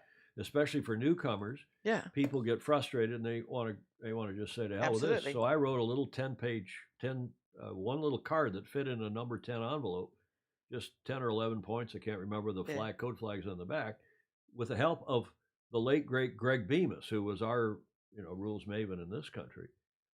And it just had the 10 rules that were very simple, simplified rules. And then that has gone on. Now you seem to have lost that. But I think we need that kind of thing.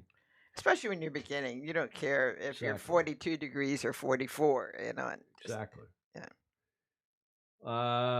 Clark Chapin is saying the 2-turn penalty came into the rule book. Oh, and it was the default. It was an option prior to 97, though, Clark, right?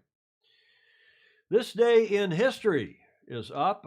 I saved it a little later in the show because I was criticized last time for running it so early in the show, but it had to do with what was going on. I was really proud of this one. I haven't shown it to Julia, so let's see how many of you get it. On this day in the 7th of January in 1904. 1904. Here's your first clue.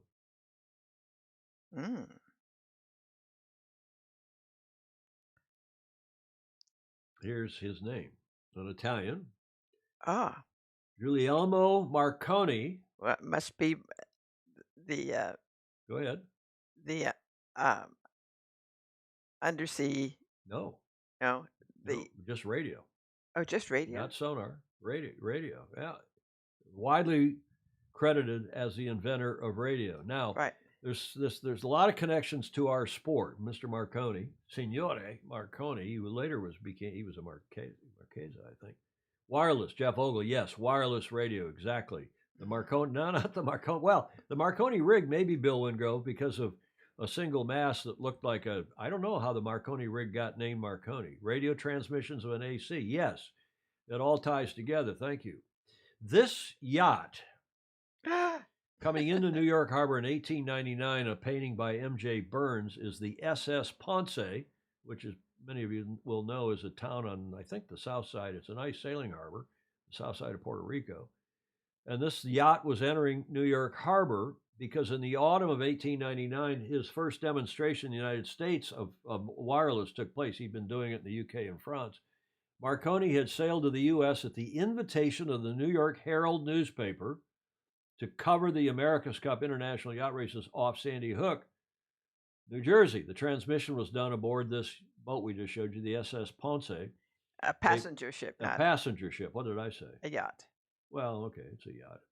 Yeah, okay, you're right. It's a passenger ship, not a yacht. Yacht's a private vessel normally for personal pleasure, right? That's a Dutch word.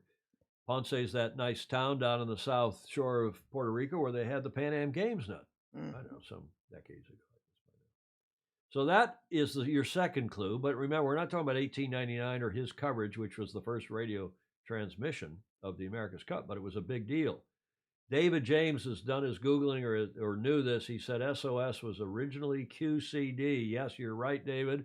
Bingo. He's got the real answer here, but we'll come to that. Signal that went across the Atlantic from Signal Hill in Newfoundland. Yes, Morris Stevens, that's also true.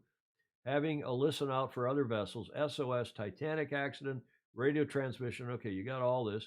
But let's carry on here because we're talking about 1904, not 1899. Now, those two yachts, by the way, were in the America's Cup that year. And it was Thomas Lipton's first challenge in Shamrock. And this is AC10. He was representing the Royal Ulster Yacht Club before them. Yes, so that was Columbia. Who won that match, by the way, Julia, for extra credit? Columbia. Columbia, what was the score for even more extra credit? I don't know. 3-0. It was the first to win 5. First to win 3, rather, best of 5. Now, this coverage got so much publicity for Mr. Marconi. I mean, this is how the America's Cup was in those days, that an article appeared in the San Francisco Call, which was then the big paper here, on Friday, October 6th, 1899, Marconi's Great Triumph. And I'm not going to make you read the fine print, but I went to some better, bigger, larger text. Rarely, if ever, in the history of the world has it been the fortune of the inventor of an epoch-making instrument of science to demonstrate its value to the world under circumstances so exciting, so universally interesting, and so dramatic as those which have accompanied Marconi's demonstration. This is quite a paragraph. Yes. Of the efficacy of wireless telegraphy in reporting the international yacht race, comma, and equally rare has been anything like the triumphant success which he has attained. What a sentence. That's one sentence. I know, it's a great sentence. The international yacht races for the America's Cup are the most costly. It's a pretty good description, actually. $18.99. The most fascinating and the most universally interesting sporting events of the world. They attract the attention of almost the entire populations of two great nations, meaning the UK and Great Britain. Long before they occur, every important newspaper in America and Great Britain makes extensive and elaborate preparations to furnish, get this, to furnish the public with the fullest and promptest bulletins of the race possible. The Associated Press and every other news gathering agency give their aid in the work, and as a rule, no expense is spared to get the news and to publish it with the utmost rapidity. In the event of this year, the public interest in the contest has been exceptionally great. Ample tests have made it clear that the two yachts are the fleetest as well as the most expensive ever designed for racing purposes. All the shipbuilding skill of Britain and America is illustrated in the two boats. All the resources of wealth have been placed at the disposal of the builders. Each nation has done its best, and now the races are to show which has excelled in the rivalry. As the yachts represent all that British or American skill can do in the way of constructing such vessels, so do the arrangements made by the press to obtain the news represent all that the civilized world can do in that direction. Everything that can be accomplished by dispatch, boats, by signals, by telegraph wires was provided for by the greater newspapers of the country, yada, yada. He goes on to talk about, in this article rather, goes on to talk about how cool the Marconi invention was and how it came to the fore, obviously in the 1899 Cup. Now, Marconi had a private vessel. That's the private vessel. That's his yacht. Ooh, good. Marconi's personal yacht, and it was also a laboratory. It was called Elettra in 1904. And Elettra is for which, and because they were now putting Marconi rigs, meaning not yacht rigs, but radio rigs on shipping boats, including ultimately, famously, the Titanic, he was using his personal yacht as a laboratory, and it was on this day in 1904 that Marconi established CQD, which it seems obvious today. CQD is the first international radio distress signal, and those of you who are old ham radio operators or know Morse code know that CQ. Now this is a factoid for you. CQ. And when you go on the air and you're trying to get to see if anybody can get your transmission, or you want to tell you go CQ, CQ, CQ, Seeking you. Seeking you, but that's really not what it meant. It was da da da da da da da. But it was from the French word CQ, SECU, which is short for sécurité in French, as you would know better than I. Yeah, you can use that cough switch. Well done, Julia. So that was on this day that he came up with CQD, and he said, well, why is that a big deal? Well, because nobody had thought about having radio and distress radio and yada, yada, at least not too much. And then, as David James pointed out, CQD became SOS 4 years later. In 1908, they decided that SOS was easier because it was easier to distinguish the Morse code.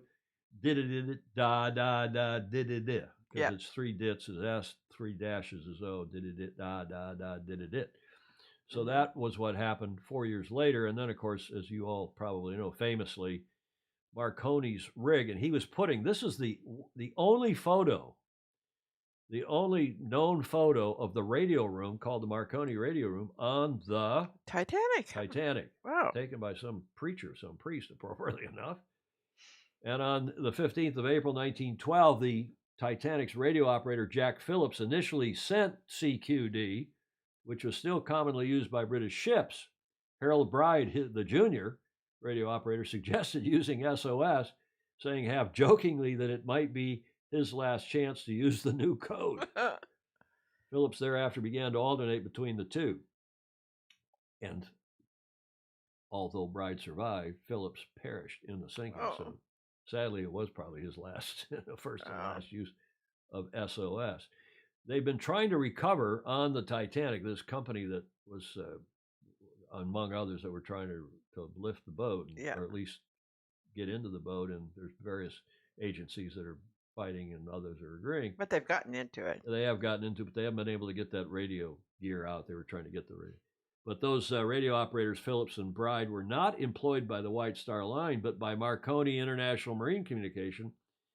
They were placed on the boat, and you know what they were doing? How they were making money?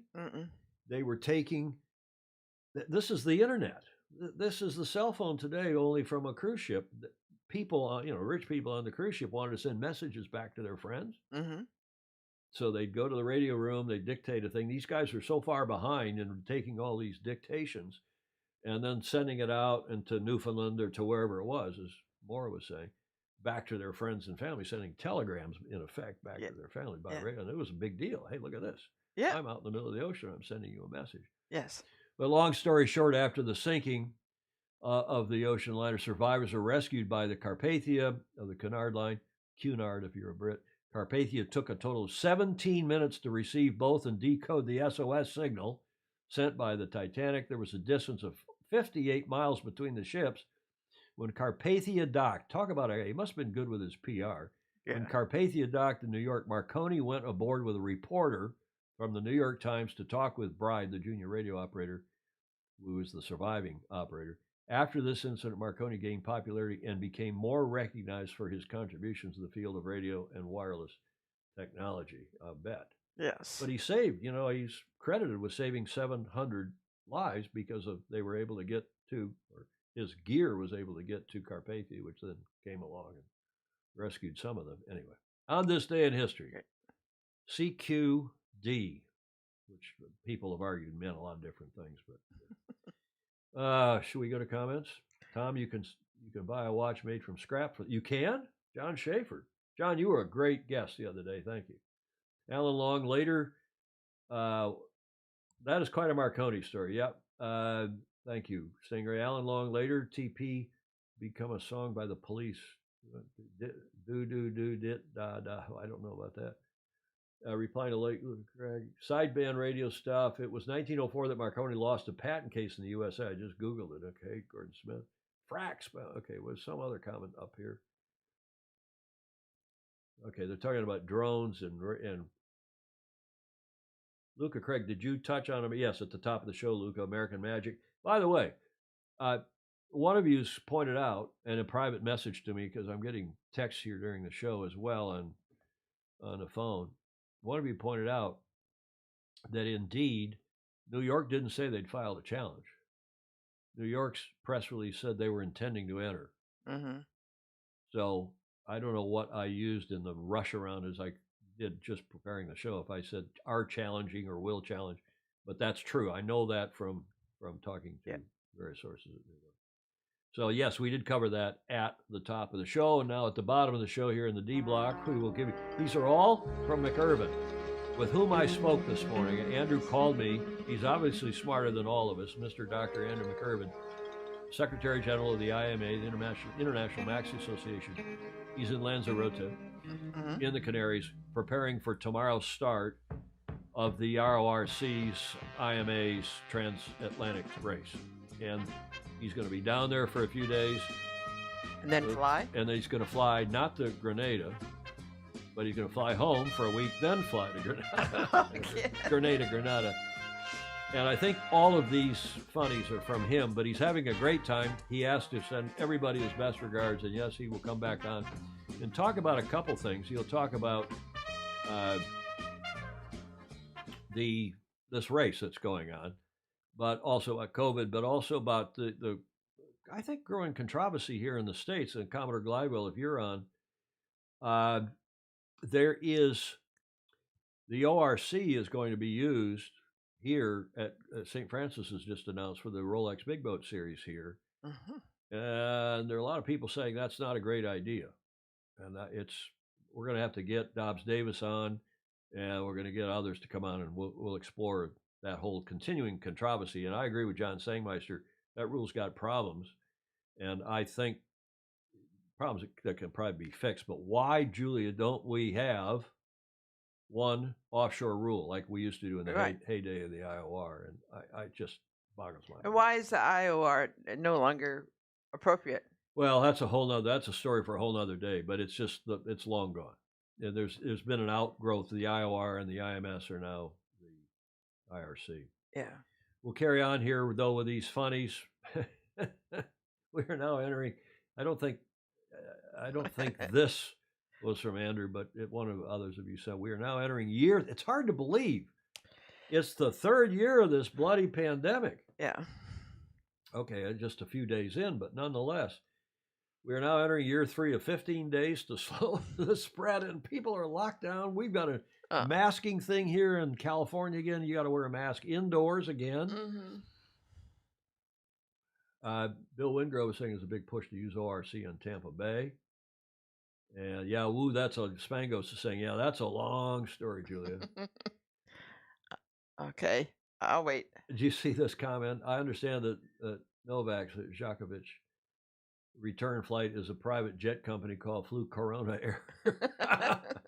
Well, and I told you on our show on Tuesday that John Sangmeister and his clan, his kids and his wife have all got corona, and he may have this flu-rona, this combination, which has been now seen in a number of people. And I asked, how do they know the difference? Well, there is when you have both, and whether they're connected or not, they don't know. But there are a number of cases now, including in Los Angeles. That's where John's from. But people who have both the flu and corona. And I asked Andrew about that this morning, Mr. Dr. McIrvin, and he said, yes, there is that thing. It's probably not a big deal if you're vaxxed and boosted, and you still should be vaxxed and boosted, at least until we figure out if there's any better solution. But he thinks any long-term implications of the vax and the booster are negligible compared to if you get corona. And I think John Sangmeister would tell you that, he's not been comfortable these past few days, even though he's had the therapeutics. And I think he's much better, and hopefully he is. We'll carry on. But this is not going to go away anytime soon. We've got to deal with it. It's become endemic. It's many of you are saying. But you don't get, once you've got it. But he was vaxxed before, though, wasn't he? Who was that? Sangmeister. He was double vaxxed. Yeah. And now, who knows what's going on. But here's another one that was sent in by Andrew. At first glance, I'd see an arrow through your head, but I'll run a COVID test to make sure. And of course, that's part of the problem is that these hospitals, at least in this country, are testing everybody for COVID. And they're going into the hospital not because of COVID, but they have it, and they're in there because of something else, and they're dying maybe of something else. But they get money from the government. I was going to say, but they get paid for it. Follow the money. Get paid for it. Now, Julia, get your finger ready. Wearing your mask like this is like wearing your underwear like this. So please wear your face mask properly. Oh. Huh? Yeah. Okay, you can wave your finger. Yeah, I will. Okay, now we're off COVID. No, it has to be your nose. It's juvenile, I know. He can't be wishing for something else to grow when he tells a lie. or his wish. Come on, Julia. Huh? Oh, yes. Okay, and finally, this also came from Andrew McIrvin. De nieuwe Viagra. De Oké, nieuwe nou Viagra. laat Dat gaan we laten zien. Kijk, dat zijn de nieuwe Viagra. Die It's werken so heel powerful snel. Kijk maar. that even the pills Die stand werken on zo end. snel. Look at the look on your face. It made me laugh. Yeah. McIrvin's a hoot. Any final comments here before we wrap? I do have one more segment in the finish line that you're really going to like too, about cool stuff happening in the sport. Yeah, Wingrove, Bill, big push to use RSC in Tampa Bay. Ooh, that's a long story, Julie. Yeah, and we covered those real long Spangos. Clark is saying, as I recall, the IOR, like other measurement rules, led boats. Yeah, okay, there were boats designed to fit the rule, like Cascade that we told you about on Tuesday. But you could adjust the rule accordingly.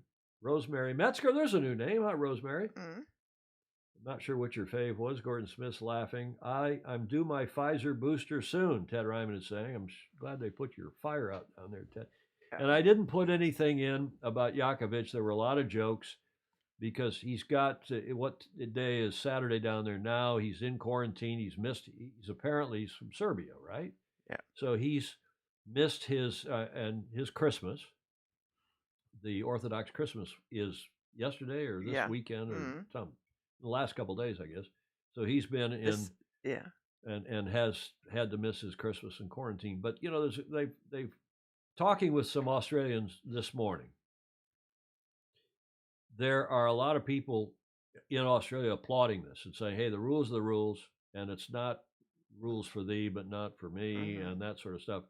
And apparently, right, wrong, or indifferent, apropos what John Emmett said, you know, the rules are the rules. And apparently the rules are you've got to have proof of vaccination when you come in, whether you've had it or alleged to have had it or said you had it or test positive or negative. And there are other tennis players that are being blocked or being rejected or being sent home. Women. I saw one woman this morning. So I don't know what's going on, but he's got his appeal hearing apparently on Monday. And then we'll see. But a lot of great jokes in the meantime, including there was one that McIrvin sent where it's got there was a meme of the Aussie, you know, the inspector, the passport inspector. Yeah. And somebody has photoshopped the face of one of the other famous tennis players out of it. Yeah. Well, I'm sure we'll have plenty of those for you on Tuesday after we see what the outcome of his hearing. Yeah.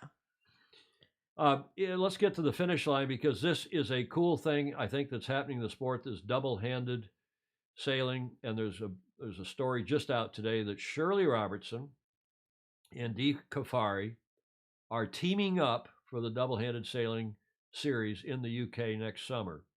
Young girls in the United Kingdom and far beyond those shores will bear witness as two of Britain's most decorated female sailors will be teaming up for the 2022 UK double-handed offshore season. Neat. Racing a Jeanneau Sunfast 3300, the pair will be entered in 7 offshore races throughout season, culminating in the grueling. Now, this is a cool race, too. The 1,805 nautical mile 7-star round Britain and Ireland race. And there's a release out just about that race. What was that? Wow, that'll be great. Is that the Royal and Western Yacht Club? Remind me, somebody who's a Brit. But we're going to cover that a little bit, too. Yep. So that is cool news. One of the sport's most accomplished offshore sailors, Dee Kafari, boasts a remarkable career that includes 6 laps of the planet, 3 of them solo. Yeah. Dee on the right. A maiden solo circumnavigation against the winds and tides preceded the Vendée Globe and the double-handed Barcelona World Race. As the only woman ever to have sailed nonstop around the planet 3 times, she twice completed the VOR, the Volvo Ocean Race, now called the Ocean Race. Joining Kafari is double Olympic gold medalist and journalist and broadcaster, reporter, podcaster, Shirley Robertson on the left, who got a taste of offshore sailing last year on the Sunfast 3300 when she teamed with VOR sailor Henry Bomby as the sport teased with the new mixed 2-person keel boat offshore event for the Paris 2024 Olympics, which, as you all know, has not come to fruition yet. Maybe for 2028. The pair were rivals throughout last season's double-handed series, the highlight for Robertson being a second-place finish in the grueling Rolex Fastnet race. It was a result that has fueled Robertson's new-found love of offshore sailing. A little more here. Quote, the double-handed offshore scene has grown hugely here in the UK. I think it has. I mean, remember, there was just that offshore double-handed race, right, double-handed division in the Rolex Sydney Hobart, we were talking about earlier. So it's grown hugely here in the UK, and although it's relatively new to me, the last 2 seasons have been great racing. I'm really looking forward to sailing with Dee for 2022. To be sailing with such an accomplished offshore athlete is very exciting, unquote. Kafari and Robertson have sailed against each other many times over the years, but have never even sailed on the same boat. So with a full season of double-handed racing on the cards, Kafari is excited to finally be teaming with Robertson. And the other reason that is really good news is that Shirley, who is a superb podcaster and broadcaster and so on, she is really, I think, going to put that into focus and will get a lot of attention, not only in our sport, but probably mainstream as well. So bravo Zulu to them, and I think a nice story for the finish line as well. I'm happy for the two of them to get to do it together too, because Isn't that cool? Yes, it's wonderful. And we will watch that, and we will also be watching the Transat race, which starts tomorrow, and we'll watch the wrap today, Saturday, in Australia, of that skiff regatta that's going on, and watch Jody's reporting as well. Final comments, Julia? That'd be interesting to watch. Both are very strong-minded ladies. Yep, good point, Mark Husted, replying to both legends. Yeah, they are. They'll be a great team. Well, we'll see. ScoMo and the same thing, rules are rules. What's ScoMo? ScoMo said the same thing, rules are the rules. Breaking news on his way back from Australia to Serbia. Novak has gotten stuck sideways. I saw that, Stingray, in the Persian Gulf Canal. Yeah, his father is upset. Okay, Jeff Ogle. Yep, it's time to say have a great weekend, everybody. And again, I think this is great news. Bravo Zulu, nice way to end the show. By the way, this picture came in just before we went to air. That is, speaking of Andrew, yeah, in Lanzarote conducting the presser conference for the RORC's transatlantic race, which does start tomorrow. You can follow it. They're going to have the start's going to be live on Facebook, and they've got a tracker and more and more and more, so we can watch that race. And by the way, Comanche's in the race.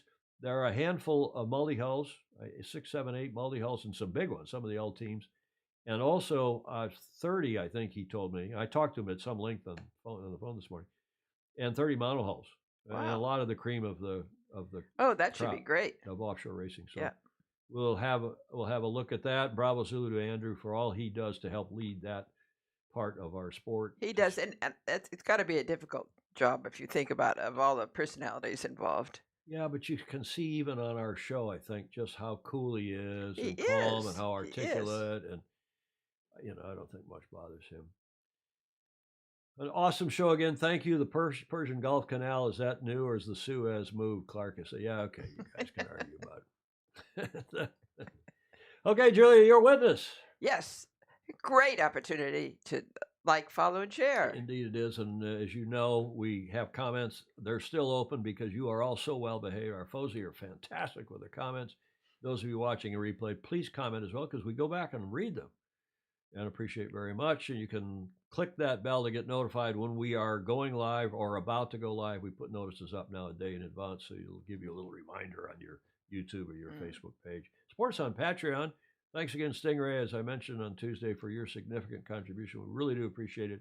Patreon.com/join/Sailing Illustrated, as we do all of our other FOSI, including Betsy Barrett, right? Who's made us a gift of supporting animals at the Chicago Zoo. Yes, it's a different name, I think. I've now got the latest stuffed animal here on the desk. And Julia, anything else before we wrap this up? Well, a happy New Year to all those we missed first time around. Indeed, on Tuesday. Mm-hmm. It does it feel like the new year and the first year of the no? Huh? I know. We had 4 Saturdays in a row, and just because of the timing. Yeah. Well, the year ended with Whiskey Tango Foxtrot Wednesday, Thursday. I know. Good way to end 2021, as one of you pointed out. Yeah. Okay. Thanks to everybody who contributes the graphics and this audio and the images and so on for the show, and to all you FOSI who send me stuff earlier if you can, rather than in the couple hours before, because it's a mad dash to get the show prepared. You might even get a shave.